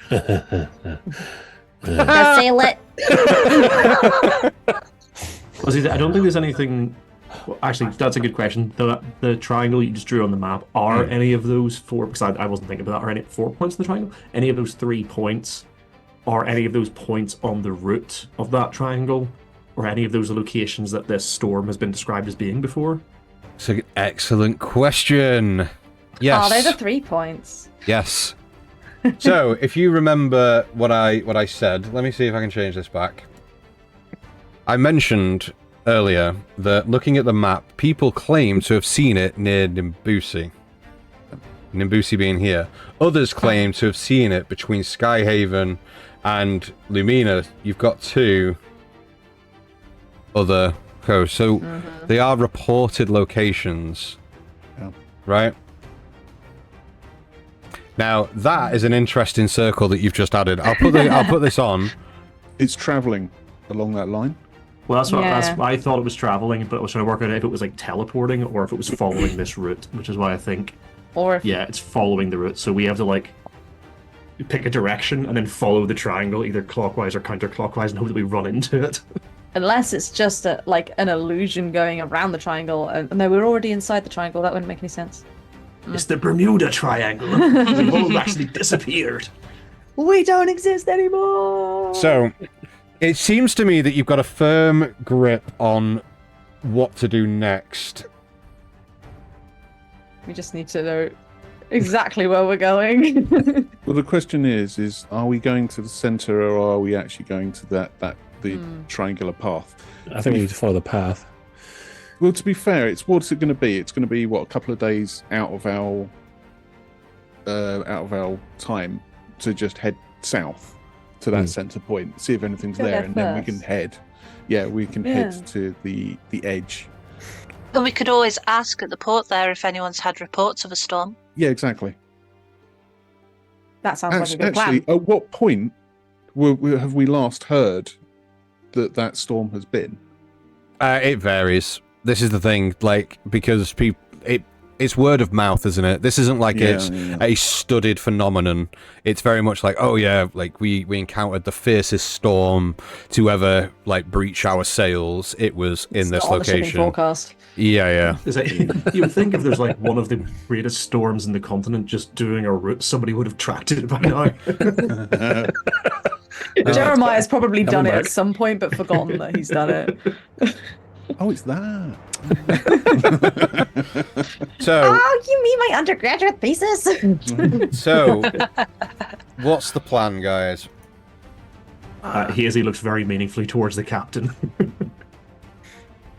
We kind of get settled. We're like, yeah, we're agreed, and then everyone's like side-eyeing, like, As everyone looks at the pirate captain, you just see Haystack look slightly to the left and goes, "Where's our captain?"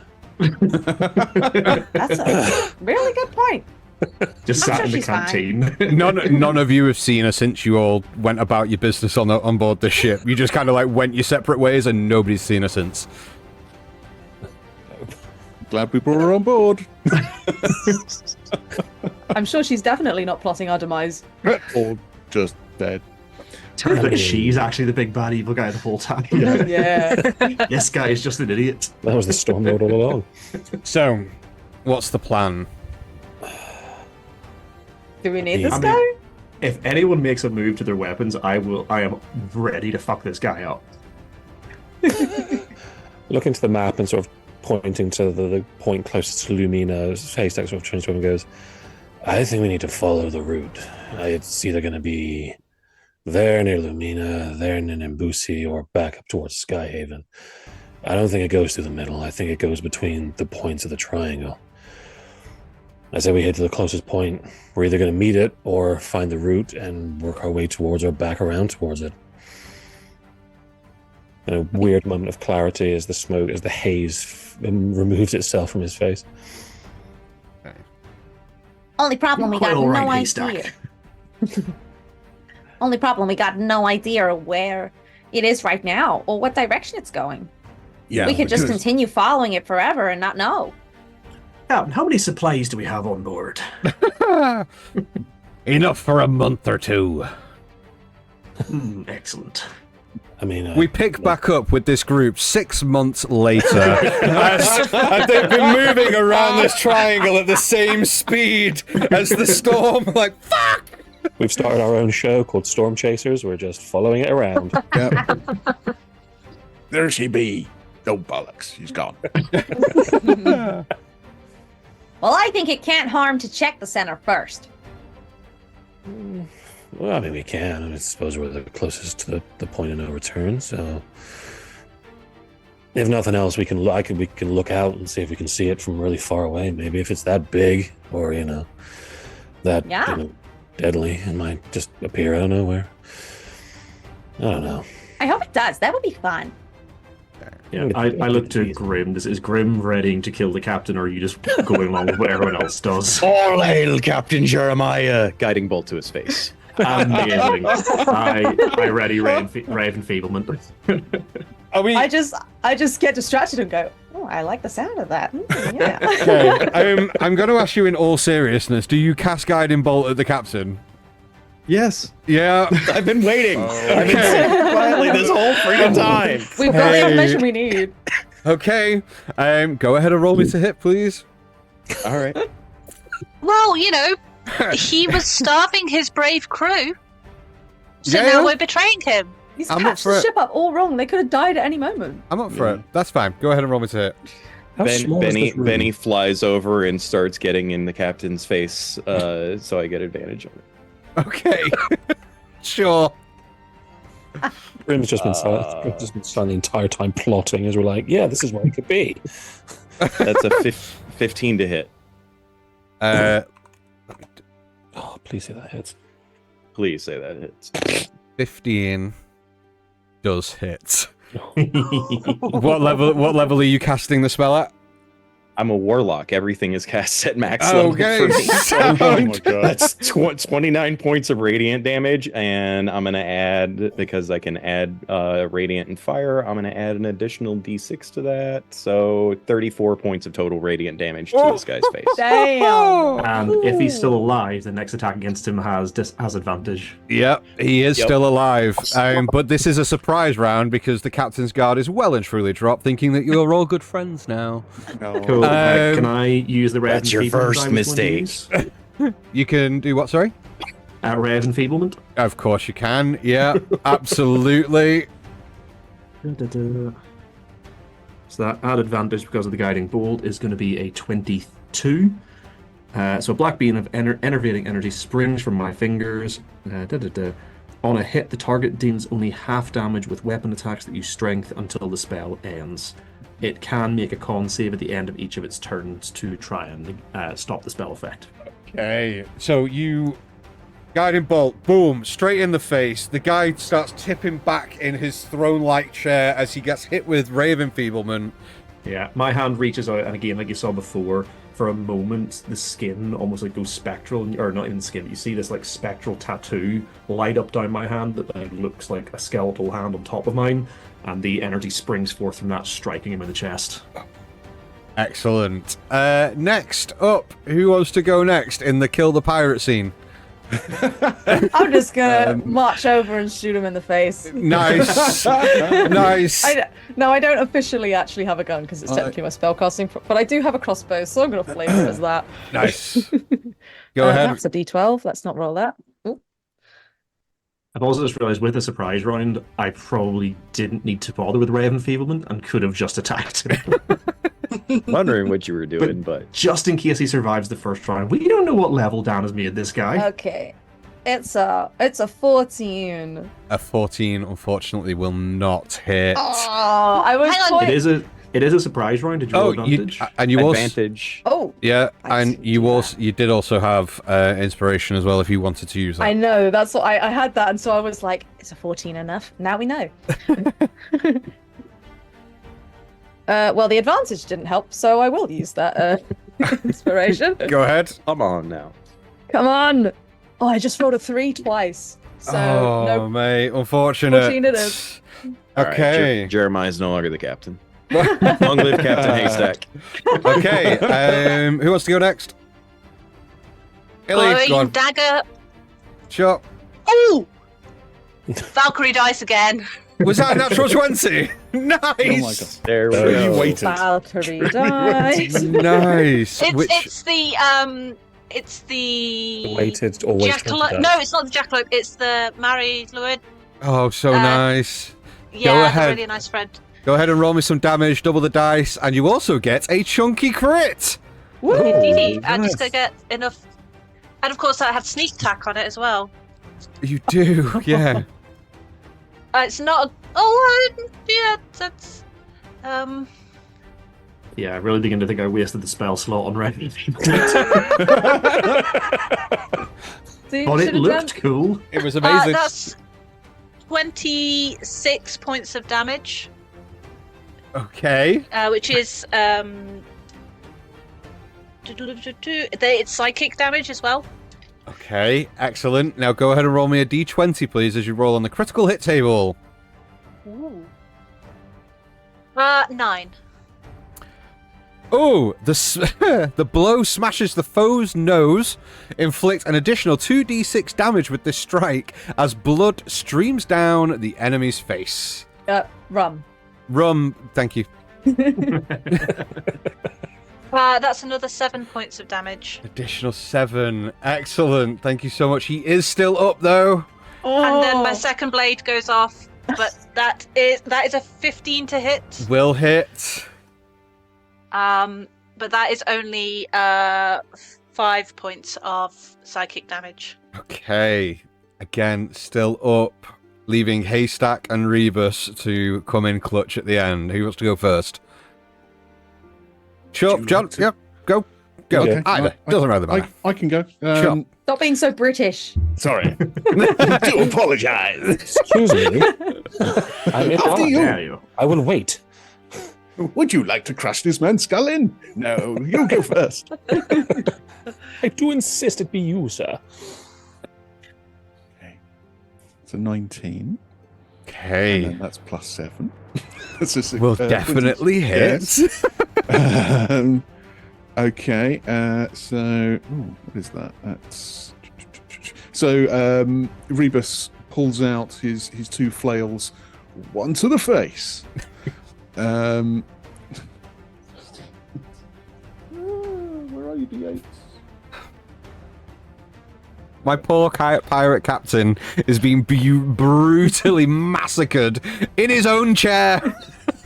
It's all right, we've got another captain. What did you think That's was going to fine. happen when you invited us all He into invited us This here. is fine. This is fine. This is fine. I'm good with it. I love this. This is So great. that's 10 points of bludgeoning damage, first of all. Then the second flail goes in. So that's a dirty 20. Okay. And that's 7 points of damage. And then that's 15. Yes, 22.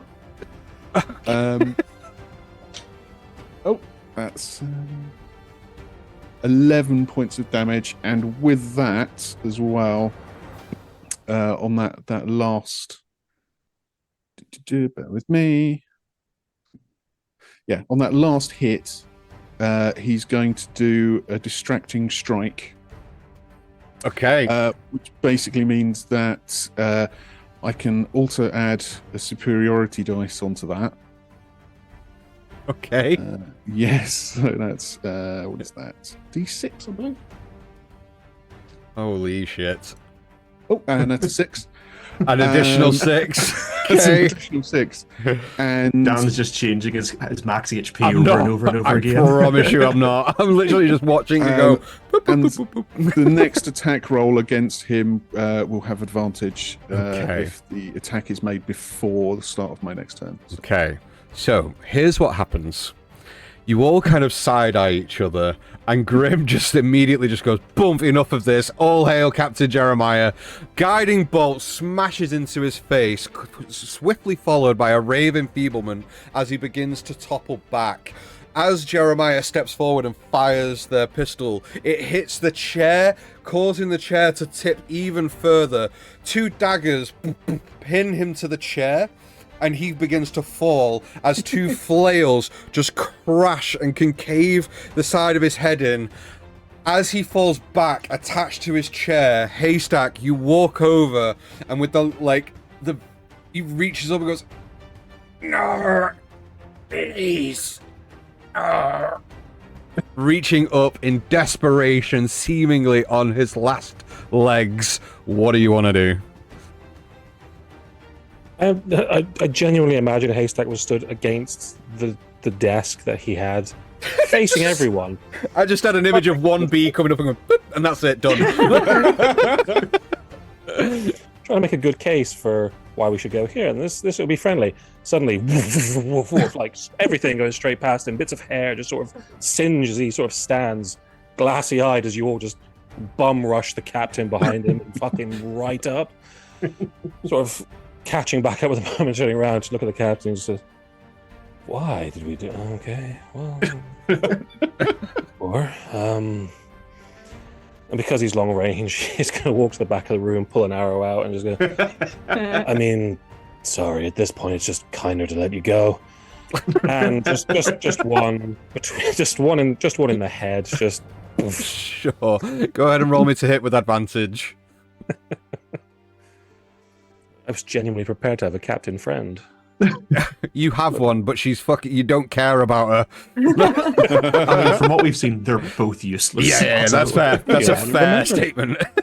And to be fair to Grim, he came onto the boat and was like, right, we're in charge now. I know. This is So, fair. just following through. He also destroyed our ship. Yeah! he did. Fuck this guy. You make a fair point. He's only given us all the secrets. I know. We did all the hard work for him. It cost us 1,200 gold between us. Yeah, that's a 16 to hit. Yeah, you don't need to roll damage. You immediately go, it's more of a kindness. Woof, and this arrow just impales the front of his skull and just embeds itself into the chair, leaving you all in the captain's quarters, having committed mutiny, murder, and other general atrocities, which are perfectly fine. Just to do it we all were just again. following the prophecy. Just cast Revivify, hold him up, and don't you forget we can do it. As Haystack lowers the bow, having just loosed the arrow that through his head, he sort of looks at everyone and goes, "Why did we do that again? Sorry. Like, I know he sank our ship, but I thought we were friends now." I was getting ready to. It was the prophecy. Did you not read the slam second poetry, line yeah, in the third stanza? I- He'd been starving his crew. His brave crew had been starved. For Dan's benefit, who said he didn't have Discord open, the second line of the third stanza was, "But heed my words, for treachery lurks where the brave are starved." Vindication! While Well, this, the thing is, we made a plan. conversation is going on, Yep. Grim just walks around, grabs the captain by his ankle and drags him out of the room and starts carrying him through the ship. And I think you're pulling him up to do like a weekend at Bernie's thing, so I start propping him up like, "Right, who can do the voice?" Just fucking put him the down. entire time. Just tosses him against the mainmast of the ship and Okay. yells out, thaumaturgically voice enhanced, yells out, "It's done! Does anyone have any complaints about the cooking?" You immediately see that the whole crew are like wide-eyed and like looking amongst each other, look dead towards the captain, look towards you and go like just shaking their heads, and you see all of them take their cutlasses out of their the bandoliers on their waist, hold the blade of it with the cutlass handle towards the captain, and then hold it up in the air. I'm with my cigar in my mouth, turned to whichever one of them's stood next to me while he's doing this. I go, "Well, it turns out he didn't know where he was fucking going anyway." He literally turns to you and goes, "No."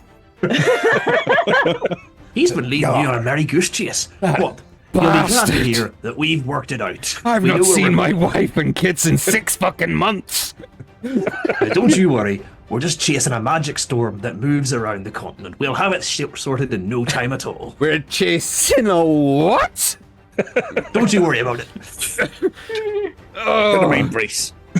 Here, have some rum. Literally I'm just gonna- looks it down. I'm just going to turn to Haystack and go, I wonder if this is how my cousin Penelope got into piracy.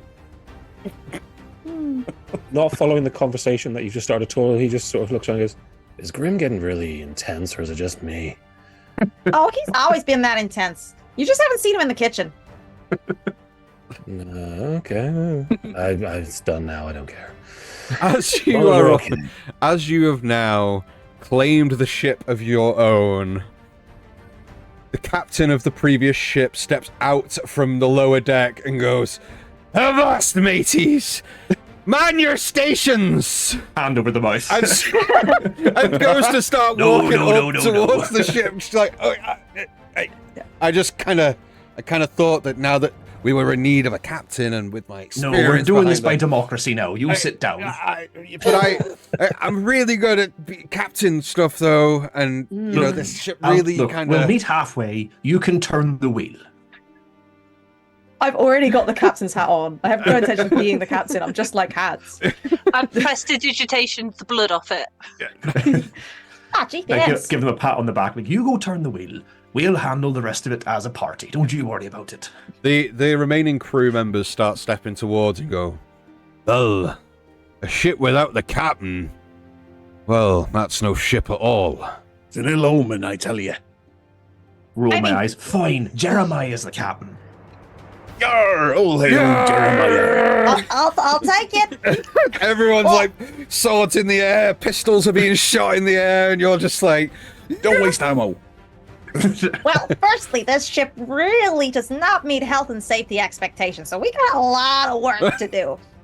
Right, second, who's got scurvy? 90% of the crew. Right, come and see me down under the deck in a bit. We'll get you I've all only got sorted. one half-eaten orange, so you're all gonna have to fight over it. This is how we cut the weak from the strong.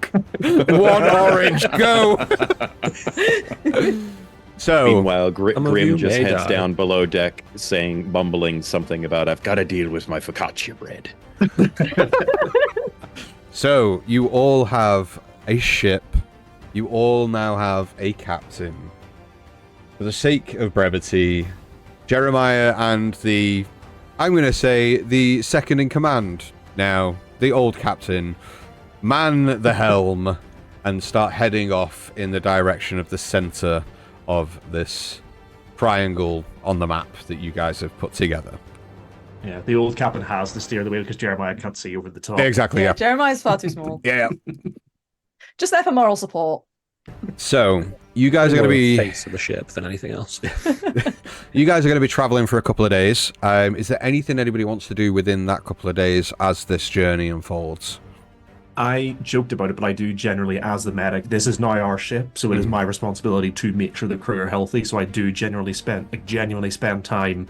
Like, I want to make sure the crew are healthy. I want to make sure they're happy because obviously one mutiny can lead to another very quickly. I want to make sure they know that we killed their captain, where we don't hold anything ill will. Well, some of us, I don't know about all of us, but some of us don't hold any ill will against the crew. So I'm going to make sure they're healthy, make sure there's no wounds that are festering, and make sure everyone is ready in case we do need them to fight for us. Okay. By doing so, you kind of get a very instant impression of the type of life that this captain has led these individuals on. They are battle worn, they are malnourished, they have like sores on hands and backs, and they are being worked to the bone at the whim of the captain previous, right?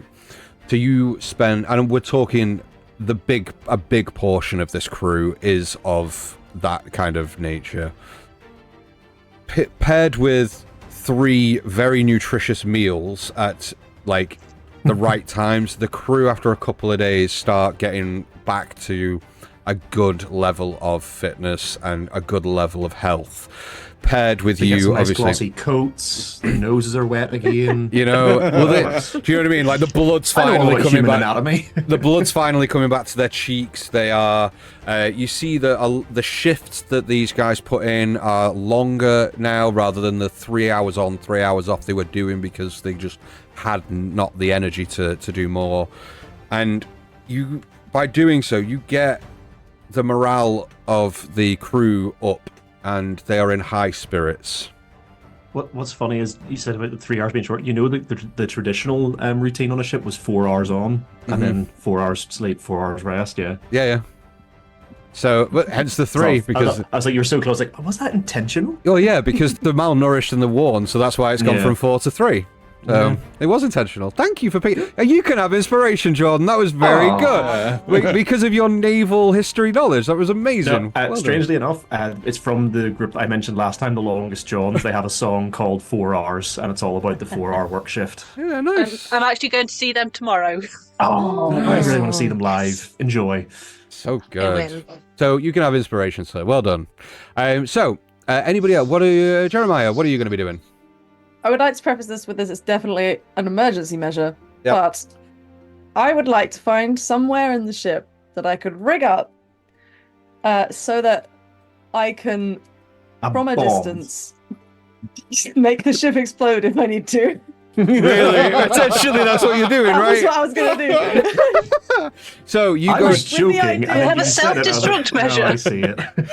So, Oh. is there any if it needs to be. We love can all that. get off the ship and we can set it on course and then blow it up. Blow it up. I love Because that. maybe there's a Leviathan in this storm. We don't know. You don't. So I'll get back to that in just a second. I'll tell you how you do that. But before I do, I just want to welcome everyone in from Roll Together RPG who has just raided with a group of 9. Thank you so much for the raid. Welcome into the channel. Thank you very much for stopping in. Everyone that's currently viewing, please head over to Roll Together RPG, drop them a follow, go check their stuff out.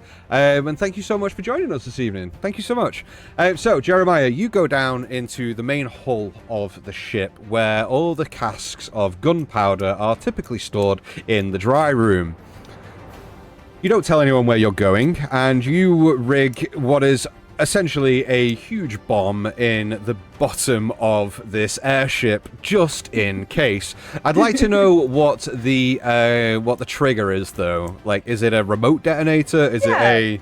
I would like it to be a remote detonator that I can hold. I'm trying to think of a way I can justify this. Maybe can I like make something? You know, Could I justify this with my magical tinkering? in my head, do you know what I would have imagined you would have created? Is, do you know when you hit one domino and it hits more dominoes, that then Yes. sets a marble run off that then goes the full Yeah. course of the ship? Rube Goldberg machine. Rube Goldberg. Yeah, that eventually just knocks a candle into the fucking gunpowder to explode it all. That is how I would imagine you would rig this shit up. Oh, I know what I've done. I've got 2 sending stones. That's one of my infusions is replicate magic item for sending stones. So I've got 1 sending stone as the trigger for that marble and the contraption. Positioned in a way that if I just shout down the other one, the sound waves Strength of your will voice set it knocks it off. down. Nice. Excellent. I knew I could find a way. You absolutely can do that. Absolutely. Yeah, so you spend some time rigging that up down below. Is there anything else that you'd be doing, Jeremiah, in the couple of days, or is it going to take you a couple of days because you keep knocking dominoes over and be like, no, running, chasing it down, and moving the candle at the end? I think I'm mostly going to just be doing a really poor job of being the captain because instead of delegating, I'm just trying to do all of the tinkering jobs myself and ignoring all of the non-tinkering jobs that need doing. The actual captaincy of the ship. The actual captain jobs. Yep. So I'm just gonna get started on that list, get distracted by something else, and half fix everything that I found was broken on the ship. Okay. Excellent. Yeah, no problem at all. You can certainly do that. Let's go to you, Rebus, next. Rebus will be gathering together all of the crew and making sure that they are properly trained in like shipwright kind of conditions. I've actually got a shipwright background as well, with the feature "I'll patch it," which is provided I have carpenter's tools and wood, I can perform repairs on a water vehicle. That's fine. Air vehicle, sure. So basically it restores hit points and things like that, but I figure like flavor. He's just kind of probably helping out Jeremiah in some respects, but he's getting all of the crew together and teaching them how to do this properly. Okay. Excellent. You do so, and I would imagine as well, like some of the the younger crew members are looking at you as a mote of inspiration and come to ask, about correct rigging and how to, certain knots that they've seen you use to try and teach them how to use, to tie them themselves. And then you also get one individual who isn't quite at your stature, but is quite bulky. Who asks what your diet regime is and what your workout plan is, and if you wouldn't mind spotting him as he trains with lifting some barrels and shit. Yeah. hey man, I can see you kind of swole. Wanna spot me? And just picks up the guy, starts bench pressing him. Yes. Yeah. Excellent. So yeah, you spend some time over the next couple of days putting the ship to right, making sure all the crew know what they're doing, the most efficient way of doing things, and you find that a few of them are bumbling around, fucking fake it till you make it kind of crew that you're just like, well, that's just not good enough. You need to fucking know what you're doing. And you spend a lot of time trying to teach them how to do things properly. Yeah. Excellent. Is there anything else you'd like to do? Not specifically, no. No? all good. Okay. Excellent. Grim, what are you going to be doing? Yeah, so above and beyond trying to actually get the galley figured out and, you know, get this crew properly fed and whatnot, I think he also starts a little bit of a not rebellion, that's the wrong word, but a little bit of a movement. Mutiny? No, a little bit of a movement Against to Jeremiah, get the already. crew, Jeremiah. Okay. to get the Moving crew through with your last behind ship, Jeremiah. to get the crew behind changing the name of the ship in honor of Illy to the Siren's Gale. Okay.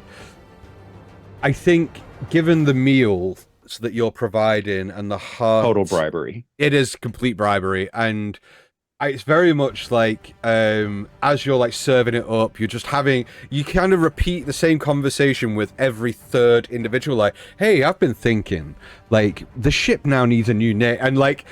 just continuously like sowing that seed of we need to change it, and eventually after a couple of days the name of the Siren's Gale is now ship-wide, and even the more like musical folk, like the minstrel aboard the ship, is starting to like create a song about the Siren's Gale.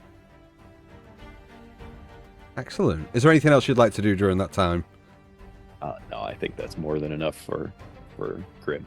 Okay, excellent. Haystack, what are you going to be doing the couple of days that you travel south? Yes, so Haystack sort of watches everyone start getting to like what seems to be honest, good work, like maintaining the ship, you know, training the crew, all that kind of stuff, and he has no intention of doing any of that kind of nonsense. One of the things that I would sort of like to just sort of go back towards is just I want to searching through the captain as corpse. Can I find any keys? Yes, you find the key that is currently firmly placed around his neck, which opens the drawers of the desk that is in his quarters. Yeah. So I'm going to take that key. I'm also, like, is there like a ring of them for like different areas, or is it just this one that I can find? If I make like Just a the proper one. sort of pat him down, cool. Yeah, just the one. So I'm going to take the key from his thing and just sort of slip it into a pocket, and then for a few days, you see Haystack just sort of milling about the ship. He just sort of seems to wander here and there. You sort of see him sort of wander down a corridor and hear a buzz, and then he's just sort of gone for a bit. And in these days, Haystack is going to ransack the captain's quarters for anything interesting, magical, anything like that. Try and find the hold where they kept their treasures, their things they've plundered, see if there's anything interesting in that. And basically, he is just walking through this ship, searching every nook and cranny for interesting stuff. Because they've got to have something that he can go, cool, look what I found. Excellent. Okay. Go ahead and make me an investigation check then, please, as you ransack the captain's quarters. As a reminder, I'll just, if I see him going towards the captain's body, I'll just point out the key that was around his neck as well. Because obviously I don't think Haystack was in the room for that. Okay, no problem. It helped me find it quicker. Like, thanks. Investigation, did you say? Yes, please. Investigation. Oh, that's not too bad. 15. 15. Okay. You walk around the ship and down underneath, below deck, and there is one door that is locked shut. Cannot open it. There doesn't appear to be a key hung up anywhere. You've been searching the ship for a couple of days, can't see anything. So you then start setting about ransacking the captain's quarters. A 15 is enough that as you unlock the drawers of the captain's desk, there are two drawers. There is a quite a deep bottom drawer and a shallow top drawer. You open the bottom drawer first to find there is two rather good quality bottles of rum. A few bits of parchment. You find there is a journal in there, his captain's log, so to speak. Nothing. Yeah, nothing. These are the voyages of the starship.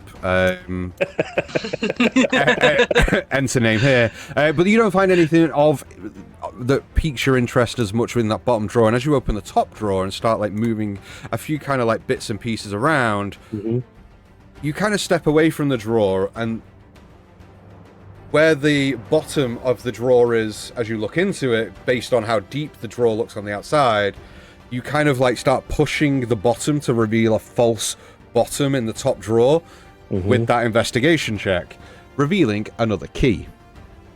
Oh. I'm going to take that key and look it over, and in his slow own way, put two and two together as the bees finally come together and dance to make sure information gets from one person to another. He goes, okay, I see what's going on here. Sneaky. And I'm going to make my way to the shut door. Okay, you use the key, unlocks that door, and you step in, and you see that there are a couple of crates, a couple of barrels, and there is a couple of chests within this area. You start looking through. The barrels themselves hold various bits of, I would say, perishable goods that are very valuable. Perishable goods that are valuable on a ship. Like the captain would typically eat better than the crew, right? Whereas the crew had access to goods like that, then everyone be eating good. But you find that there is like a barrel of salted pork, there is a barrel of like potatoes and vegetables and like food sorts that the crew have been desperately in need of, that the captain's just been like, well, I'm going to eat fine. If these fuckers die, it doesn't matter, right? Then you start opening the chests. They are smallish, they are small chests, but you find a few items in there that you find interesting that you might be able to make use of. Okay, so you find there is a cloak in there, there is a set of gauntlets in there, there is a ring in there, there is a sword within the larger crate, kind of wrapped up in cloth, and there is a set of gloves. Watch me spend 5 hours casting Identify. We're gonna Haystack just walks out fully decked out. Look at me. Find anything, guys. Look at me. Who's the captain now? I'm the captain now. So during this time, if you take those items to allow Jeremiah, apologies. My friends call me Jeremy. I know, we're not, which is why I apologized. We're going to do crit roll rules, so if you want to put them all in a pile, cast Identify once. I mean, either or, to identify what these items are. I think once he's discovered the secret room and found good food and meat and nice rum and all that kind of shit, he would actually go upstairs and be like, hey, guys, come check out what I've found. And then lead you all to the room of treasures and wonders. Okay, excellent. What a bastard! Keeping all this food. Sorry, there was another item in there, which is you have what appears to be an amulet, like a neck, like a chain with an amulet on it. Cool. You cast Identify. You have the following items to divvy up amongst yourselves. You have a cloak of elven kind. Ooh. You have a sword of life stealing. You have a ring of spell turning. You have gloves of missile snaring. You have a parry-apt of wound closure. And you also have gauntlets of ogre strength. Or gauntlets of ogre power, is it? Yeah, ogre strength. One of the two. One of the two. Yeah. So, feel free to divvy these up amongst yourselves. In the meantime, while you guys are like frantically messaging each other in the Discord chat about who wants what, Illy, what are you going to be doing during the few days that you're going to be traveling down south? I think Ilya will have largely dropped into the role she had on the other ship, so she's going around taking stock of what supplies we do have making sure that, should we hit a storm, we've got rope riggings near the decks that we can tie people on so no one goes overboard unnecessarily. Making sure we know what food we've got, and generally helping out with a bit of the healing, bit of morale, just being useful around the ship and trying not to be too ominous for the crew who are recovering. So, given your performance as the Siren on board the ship, you see that a few of the crew members tend to keep the distance from you because it be an ill omen, and they don't want any bad voodoo or anything like that. But for those that do interact with you, you tend to see that they are a little bit standoffish, very polite, watching their words very carefully when they address you, as to not invoke whatever evil power you may have inside of you, and cursing their bloodline for generations to come. But people approach you very like tentatively and like, but also very polite, and even a few of them, as you kind of like walk past, take steps back and like nod their heads like respectfully towards you, but kind of keeping that distance. And it kind of gives you this air of like, oh yeah, these people are my bitches. I'm good. Like, I don't want them scared of me though. It's not so much scared. Nobody's like running in terror, but they are very much like, they're very much just kind of being cautious rather than scared. Being, like I said, extremely courteous towards you as to not upset you or anything like that. I think in line with the whole changing of the name thing, Grim probably has been on this campaign of getting the crew to like everyone, and given the nature of how Illy was introduced to everyone, a distinct amount of effort has been put into letting them like putting them more in the vein of idolizing Illy rather than fearing Illy. Okay, yeah, absolutely. Then that's fine. Given obviously the efforts that you've put in, Grim. Yeah, but sure. They again a little bit cautious, as I say, but they are, they're not running in fear or like keeping the distance as such, but they are just a little cautious, but treating you with the utmost respect and like things of that akin. Yeah, Illy's not used to people being cautious around her, so particularly once this captain's stash was there booze in the captain's stash? Sure, sure. Let's say there was. If there was, it didn't last very long. I was going to say if everyone's agreeable to this, I think Illy would probably have organised some kind of shindig, because we've got other musicians in the existing crew. I basically just got everyone quite tipsy and playing music and having a good time and just letting some steam off, because I don't think the crew have had. One guy said he hadn't seen his wife in 6 months. Like, this crew have not had a chance to let off steam, and that is also going to be really important for their rehab and recovery. Excellent. Yeah, by all means. I mean, probably on the eve of the second night, just to kind of ease some tensions once everybody's back to full health and had some good food. Yeah, you crack out the fucking top shelf rum.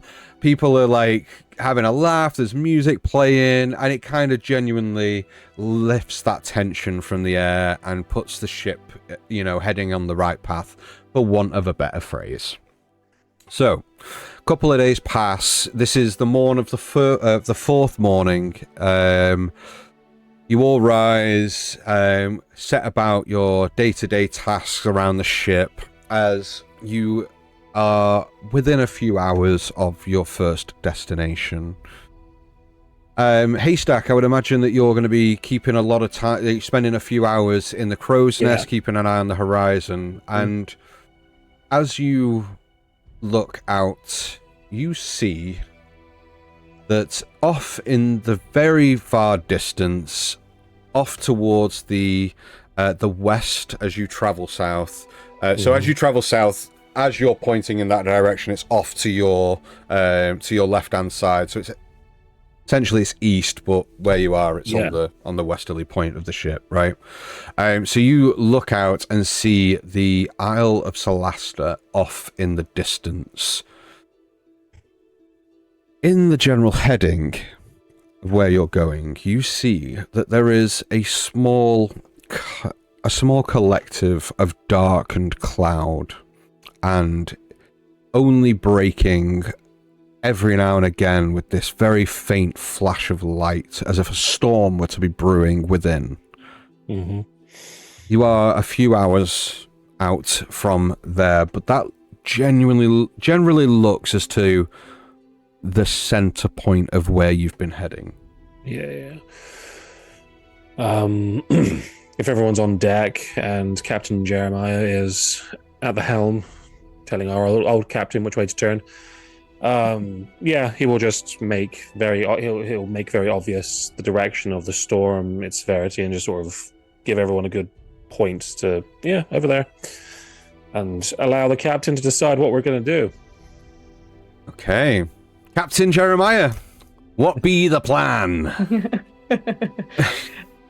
Well, so I was kind of zoned out for that because of what was going on in the chat. So we can't. What can we see on the sort of horizon where we are at the minute? So storm, Captain. We can see the storm. All right then. Not the storm as such, but you see a storm. You don't know if it is the storm. It could be. Who knows? You see the starts of a storm, Captain. It could be, it might not be. I'm not sure, but it's black clouds and thunder. The poem did say we had to go through a storm, and that might have been the storm. It might have been a storm to get to the storm. I don't know. We already flew through one storm, less than successfully, but that's fine. We can fly through another. Yeah. Was there We got anything some in the pirates now. Isn't prophecy this a about lot? getting through the storm?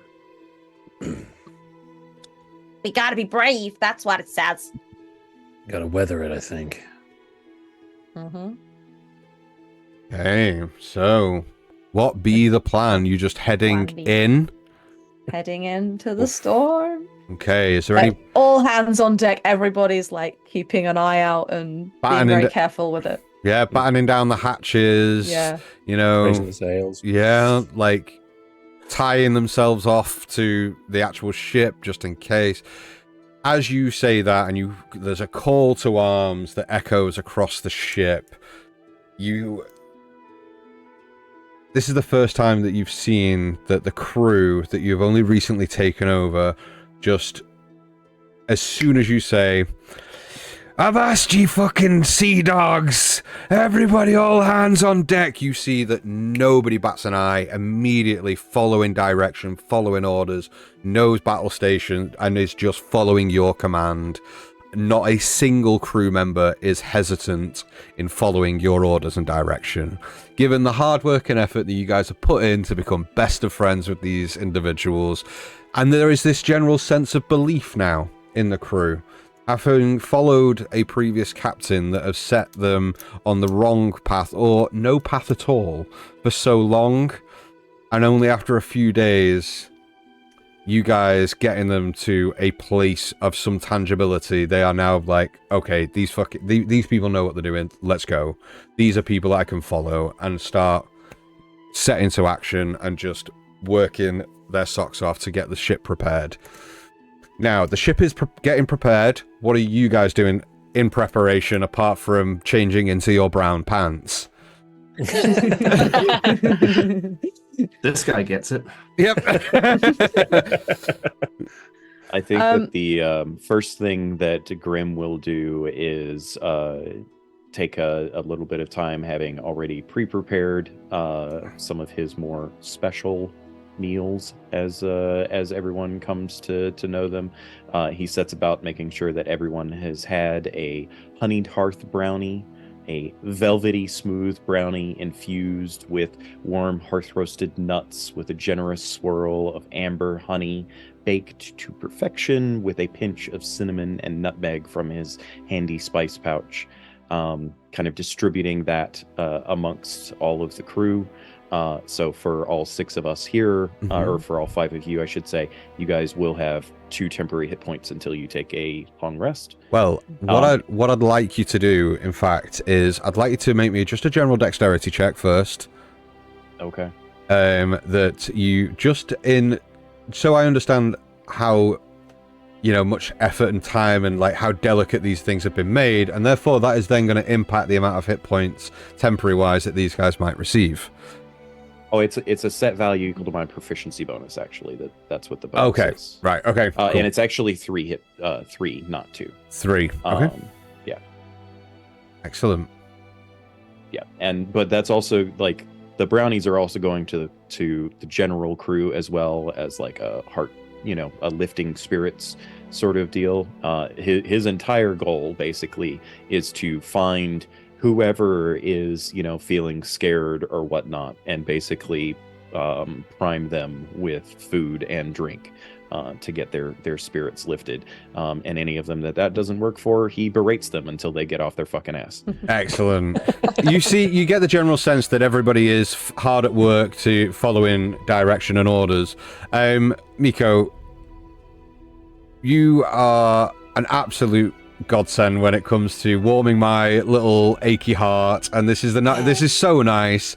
I'm going to say that instead of 3, I'm going to allow 5. You can have 5 temporary hit points instead of the 3. It's an additional 2, but it could save somebody from something. So you can have 5 hit points instead of 3. So all give yourselves 5 temporary hit points.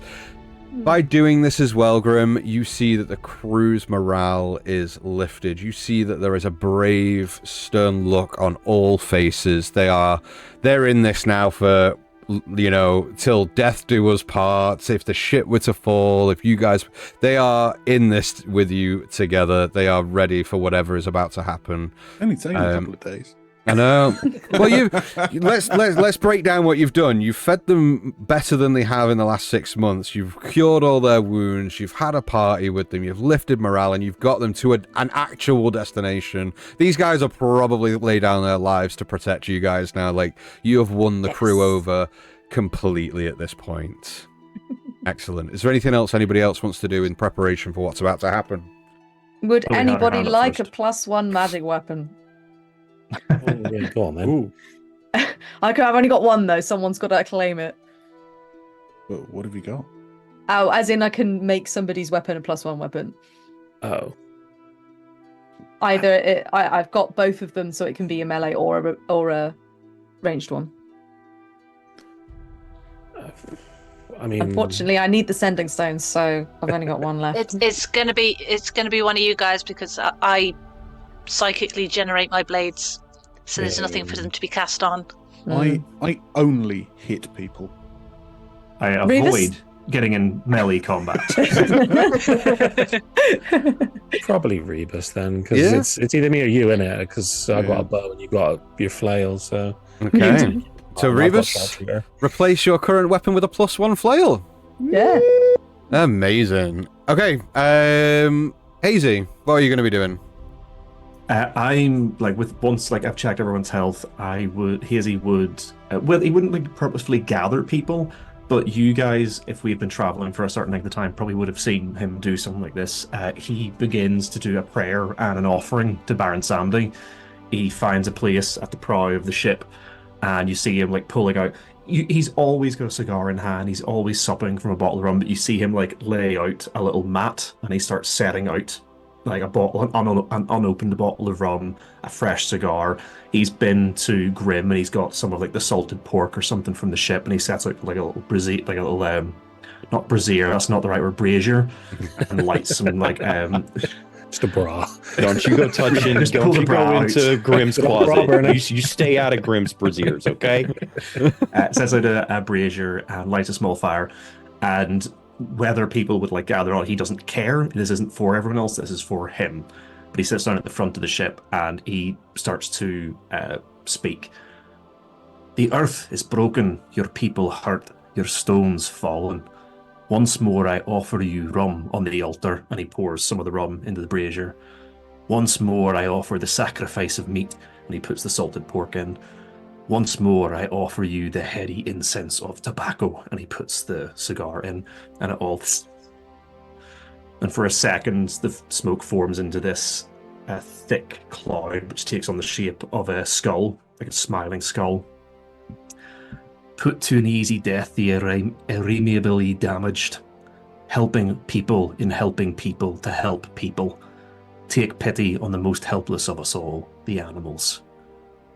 And now I burn the tobacco and the meat in the altar fire. In an alchemy from body to spirit, I pour the rum on open soil. And you see he gets up at this point, he's been nearly, gets up and he sort of shuffles over to the side of the ship and pours some of the ship over the side. to seep into the cracks and crevices of a shaken land. I call to you, Baron. I call to you, Uncle. Bring the suffering to an end, one way or another, and show us why it came about. And he begins to pack up. I have to say that is a poem that I found ahead of this called Prayer to Baron Samdi, written by Nisaba Luquisha. I didn't come up with that. That was incredible. That was beautiful. I loved that. You, as you start packing up and you turn, you see there is two other individuals that you hadn't noticed before, two other shipwrights that are stood around 10 feet behind you, who have their heads like lowered in respect, and as this plume of smoke takes the shape of the skull, the smiling skull, they both kind of beat their chest 3 times and then bow their head towards it before just turning without saying a word to you or each other and just off to carry on their Before they task. go away, I would reach out and offer them the bottle of rum for a drink. If you were to do that, they would both take it, drink 1 swig, and then pour 1 swig out before handing it to the next, who does the same, and then back to you. Just cheers, take a drink myself, pour a little over. And then light a cigar back up and head back to my duties.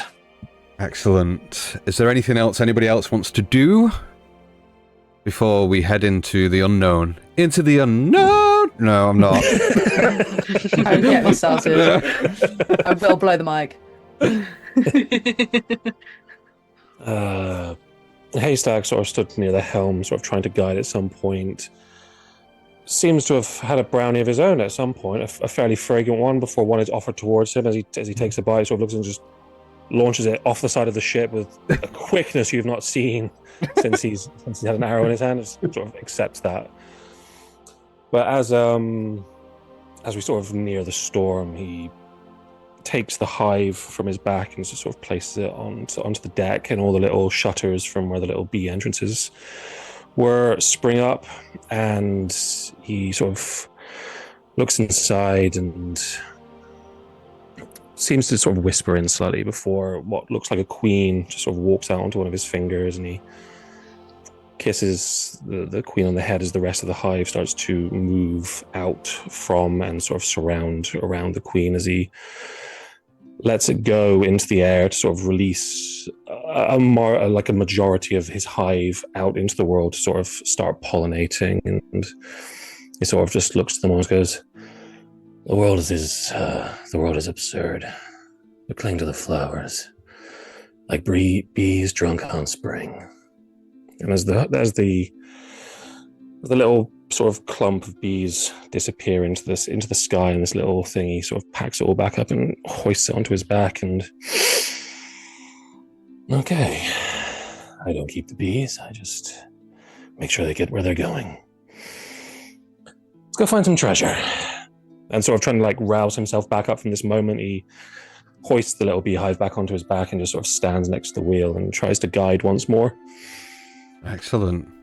Thank you very much. Illy, Rebus, anything from you two? Nothing particularly from Ellie. She's not got the belief that other members of the crew have. Okay. No problem. Rebus, anything from you? Yeah, Rebus, you can just sort of find him on the prow of the ship, with like a bottle of rum, and just every now and again just drinking, looking out over into the stars, into the oncoming storm. This is a mighty ill omen.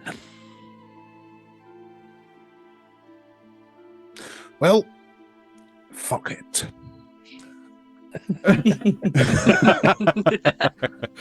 And you slug back almost a full bottle of rum just to yourself, throw the bottle off to one side, the crack of the shoulder blades as you roll them back and prepare yourself. The ship cascades forward.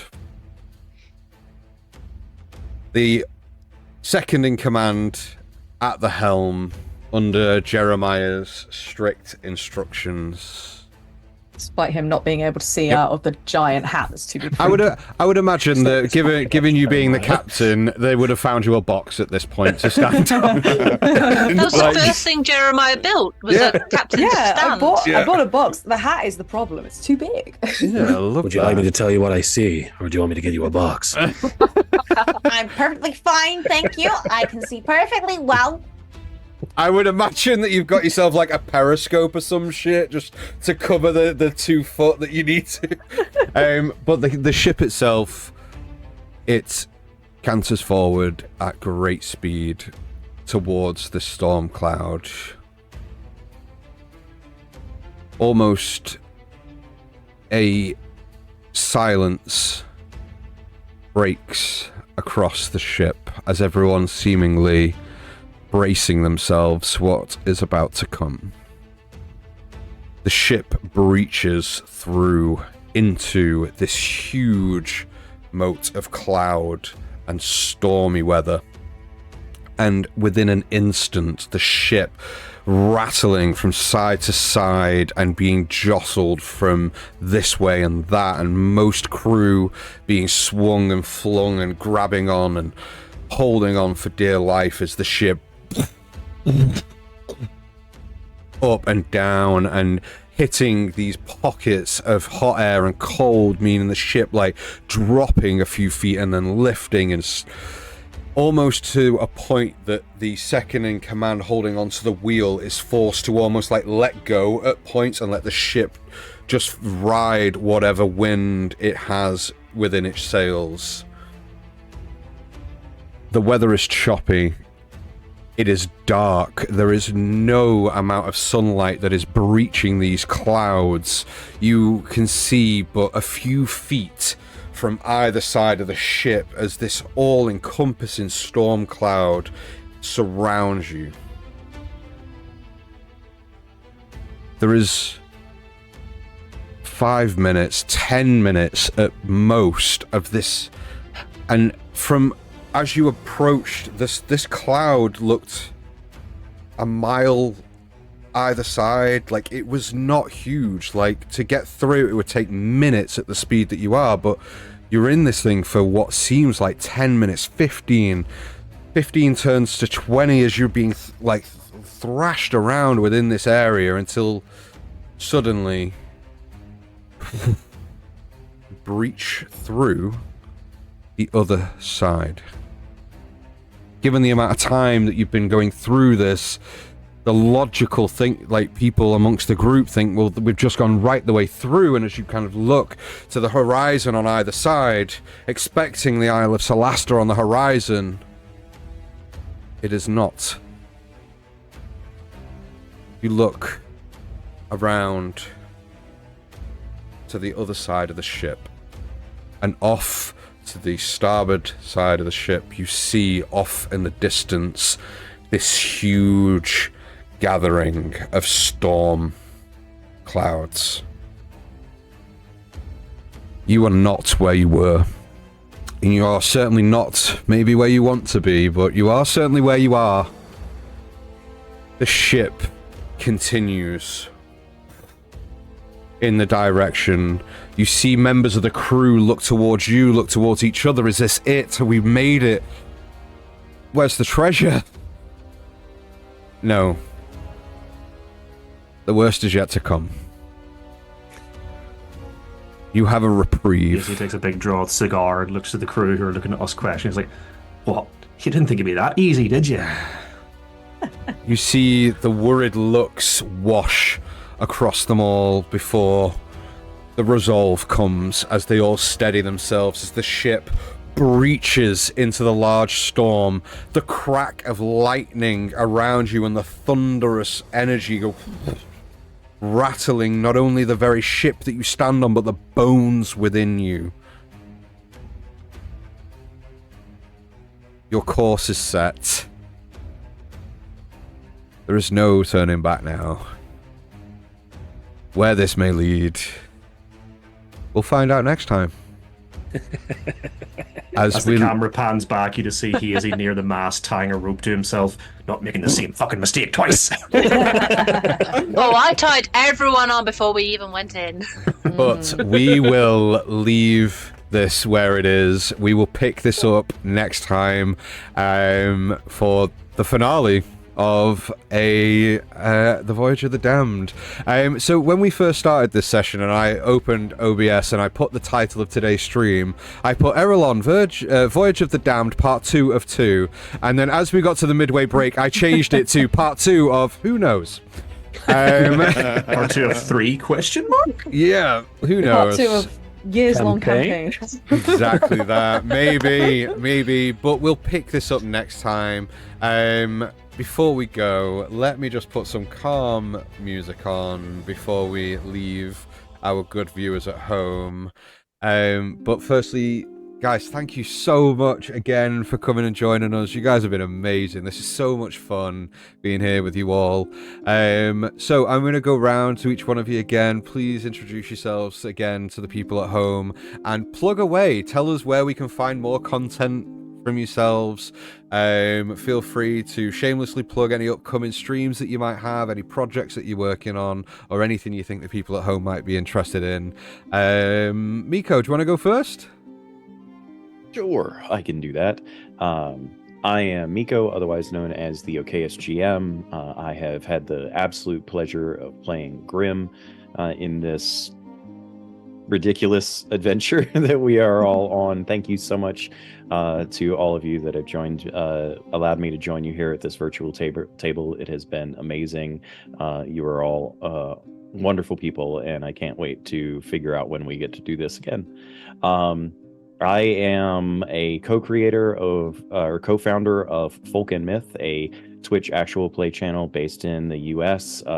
You can check out our Twitch streams as well as our VODs that are on YouTube. Just go to folkandmyth.com. You can find out about all of that kind of stuff. We have several ongoing campaigns, not the least of which is my own Ystera homebrew world D&D setting, although we might be changing that system in the near future for anybody that is in the know about new systems that have come out. We'll see. But yeah, you can learn more about all of that over at theoksgm.com or folkandmyth.com. And yeah, it's been a blast. I've loved all of this. Thank you so much for having me. No problem. Thank you so much for being here. Chloe, do you want to tell everyone a bit about yourself and where we can find more of your content and what have you, and what you're working on at the moment? Yeah. Hello, everyone. I'm Chloe. I've been Jeremiah today. You're welcome for the chaos. I've just been thinking, I don't think I've ever played a non-absolute chaos of a ball of a character in a stream, but hey-ho, it's become my MO. But yes, you can find me on the podcast Deck of Many Aces, the only actual play podcast made with actual asexuals and aromantics. We play D&D 5th edition. We have our own homebrew world, which is a fantasy world that's on like the cusp of the technological revolution. So it's mostly kind of high fantasy, and then there's like occasionally electricity, and we're like, what? It's very fun. We've just got to a point where we've kind of had a little break and recorded a series of Monster of the Week, which I ran, which is a kind of prologue to one of the characters when they are teenagers. So all of the characters are like pre-teens, which is even more entertaining. And so that was really fun to record, but that's not quite out yet. I think it's coming out mid-April, so we're nearly there. So that'll be very, very exciting. You can also find me over on A Rendezvous with Destiny, which is about werewolves in the Scottish Highlands. We finished our season, I always forget which season we're on. I want to say 3. And we're midway through a Mean Girls one-shot, which was a lot of fun with our special guest, the lovely Hamilton, where Am ran a Mean Girls one-shot and then was surprised when we were all mean to each other. Oh. Yeah, I theoretically stream. It's been a bit. I'll get back to it eventually. You can find me at Chloe with the Flow pretty much everywhere. That's the important thing that I didn't say at the beginning. That's my handle. I'm getting there slowly. Yeah, no, your introductorian or whatever you called yourself at the beginning. You've smashed it, mate. You just needed to warm up a bit. Amazing. Exactly. You can also find all of my music, or everywhere you find your good music, for the podcast. I write the entire original soundtrack for that, so that's real fun under my actual professional name of Chloe Elliott. Yeah, I think that's everything. Wait, I'm in another thing at the minute. That is running right now is Bowies and Spelljammer, which is a D&D Spelljammer campaign over on. Hamilton keeps changing it, but I think it's on the Roleplay Factory now. It was on the Roleplay Factory, and then it was on Fueled by Chaos, and I think it's back now. But he keeps changing it, so I'm not 100% sure. But Bowies and Spelljammer will find you it. It was really fun. It's pre-recorded. It's got me. It's got Taylor from Backwater Bastards. It's got Jeremy Cobb. And we had Kim Richards guests as well. It was super fun. I played Jareth the Goblin King, and caused a lot of chaos, as per usual. And that is on Saturdays at 8 p.m. But it's on YouTube, so you can watch it whenever. There's quite a few episodes already out. So yeah, I've spent a really long time talking, so somebody else go now. Amazing. Well, thank you very much for joining us. Jordan, do you want to go next? Sure, why not? I'm not in a complete panic this time. I am Jordan. I am the DM, producer, editor of the Modified Role podcast. We are currently in our second, call it season, but we've moved all our first season off of our feed, put it on our Patreon for free, because with our new season we had a bunch of new players have joined, and it's just a very different feel. So I no longer have to tell people, if you're going to give us a try, start at season 2, because you have to now. But we've been really enjoying this season. We have now got like an actual diverse cast of characters instead of just 5 cis white dudes. It's made a big difference, but we're really, really enjoying it. I've had some of the guys they keep coming back to me and saying, people have told me they listen to the podcast and they find it really fun. I'm really proud of it. You guys should be. You're doing an amazing job. I just have to put you in a room and you do cool things.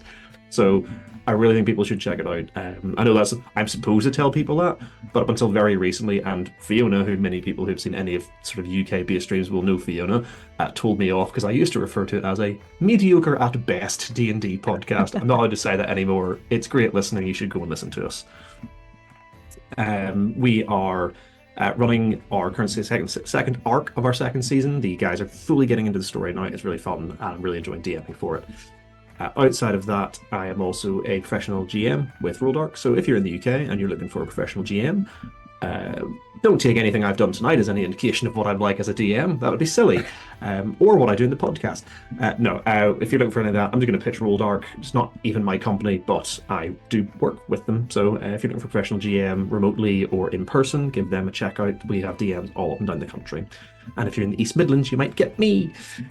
But beyond that, as I said at the start, I'll let John talk about Actual Play UK. He's doing all the hard work on that, but definitely check out Actual Play UK. Follow us on Twitch, Instagram, Twitter. We're finally, hopefully, going to get someone who can actually do social media, so it's not left to me to fuck up. So we'll actually be posting about the stuff that we're doing. But yeah, that's me. Amazing. I'm just going to, because 4 people on this current stream own some of our t-shirts now, but we have these amazing t-shirts. This is just my favorite one. We have several. So if you want to check that out, that's on our T-Mill and Redbubble. These are created by Treble Jeff, who does all of our artwork for our current season, and I love them so much, and everyone should buy them because we're giving him, he gets half the profits off of everything that has his art on it because we love him. Oh, amazing. Thank you very much for that. Appreciated. John, do you want to tell everyone a little bit about yourself and where we can find more of your stuff? I could do. I could just sit here staring. That is also an option.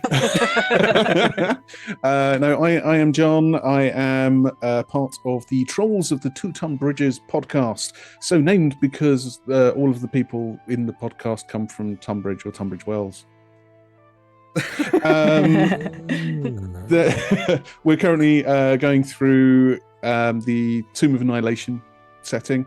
It has no real relation to Tomb of Annihilation any longer. It's literally going around Port Nyanzaru and doing stupid shit. Also, as well as that, I am part of the Actual Play UK network. Yeah, let's call it a network. That makes it sound awesome. That does make it sound awesome, doesn't it? So not just going to caveat that we're not officially a network because people have to sign up to be a part of those. basically, we have our Discord, where we have all of the players and people who are related to actual play streams, podcasts, and things like that, who come on there. We talk to each other and obviously do things like this. I primarily deal with the stream, which you can find on Twitch under Actual Play UK. You can also find all previous games that we've done over on YouTube's. And yeah, there's some amazing people on there. Not least, at least 3 of the people who are on this stream. I'm not including myself here. You sure that's 4? Yeah. I said at least 3. Technically correct. Mathematically correct. So you can't fault Exactly. me. Thank you. At least one person. Two and Shay. And so most of the games tend to happen on Fridays. We will also hopefully be finishing off our Delta Green campaign, which is on Thursdays, somewhat soon, I hope, before my child comes, because I'm DMing it. So not DMing my child, although I probably will at some point. No pressure, brother. No pressure. So yes, come to see me treat people really horribly in Delta Green. Hooray, cosmic horror. And yeah, come and see Actual Play games on the Actual Play UK in general, because there's some good, awesome people on there. Yeah, amazing. Thank you very much. Ruth, do you want to tell people at home a little bit about yourself and where we can find more of your stuff? Yes, I'm Ruth. I'm a falconer, occasional streamer. If you would like random posts about birds of prey, foraging, geeky things, food, quite a few beer posts at times as well. I'm on Instagram as rligetfalconer. The link got shared, so check out the Tales on Tap socials and you'll find my link and everyone else's links. And yeah, I had a couple of people asking about the shirt. This is a one-off Up to the Throne shirt. The very lovely Toby Frost, who is watching this evening, I've been trying to convince him to do merch for his books, and this was me proving a point. Nice. Love that. Well, no pressure at home at all, Toby, but sort your shit out, get more t-shirts printed, and, you know, let's get you some money. Yeah, or just buy the books and read them. Yeah. Not that I'm at all biased. And then also buy the shirts. Yeah, and then also buy the shirts. This is the only shirt in existence. I got permission to print this one. And that's why we need more. Toby's just commented, makes note to sort shit out. Nice. Love you, Toby. Thanks for coming and joining us. And thank you very much, Ruth, for joining us. Dan, do you want to say hello to everyone and goodbye to everyone? Hello, everyone, and goodbye to everyone. Excellent. So, moving on swiftly. No, do you want to tell everyone a little bit about yourself and all that kind of fun stuff? I can try. I'm Dan. I play D&D. I do it here on Tales on Tap every Tuesday with our wonderful DM here, who has been doing his best to try and put together a one-shot, three-shot with everything we're doing right now. And yes, we will be back next week with our regular scheduled programming of Hour Long A Destined Journey, where we will be finally back into main campaign territory, getting things sorted that we have been desperately trying to sort out for 3 weeks. Excellent. Thank you very much. Well, from me, thank you very much, all of you, for joining us again. It just means we have to do this again as well now, which is brilliant. We get to see you all again, which is, oh no!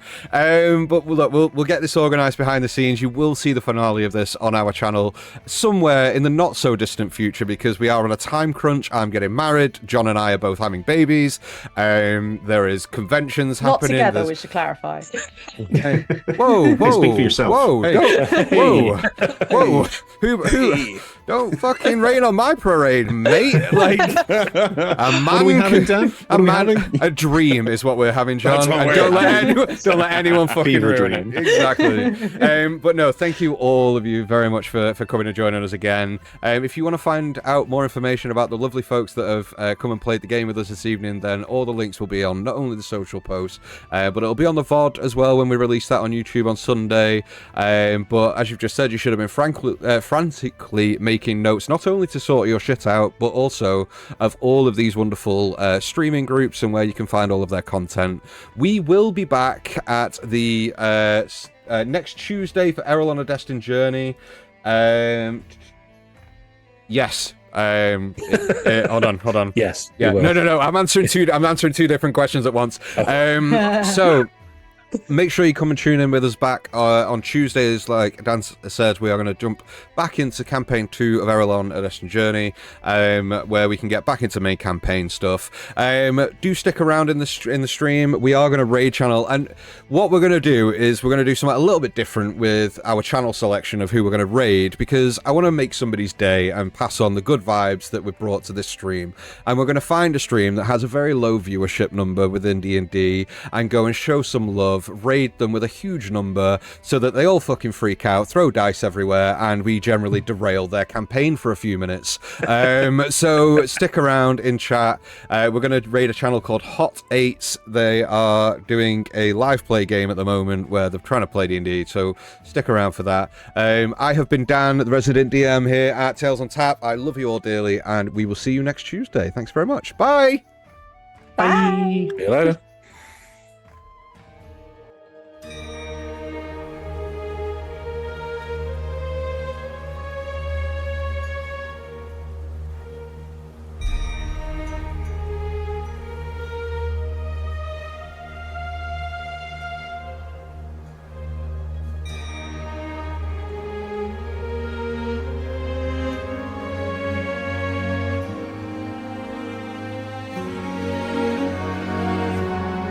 So it actually turns out we can't raid that channel because they turned the raids off. So those of you that are actually stuck around in the channel right now waiting for the raid to happen, it's because they've turned raids off their channel. So I'm just frantically going to go and find another one called Rollers of Fate, who only have a couple of viewers. So we're going to go and raid them. Okay, bye! Bye. Bye again.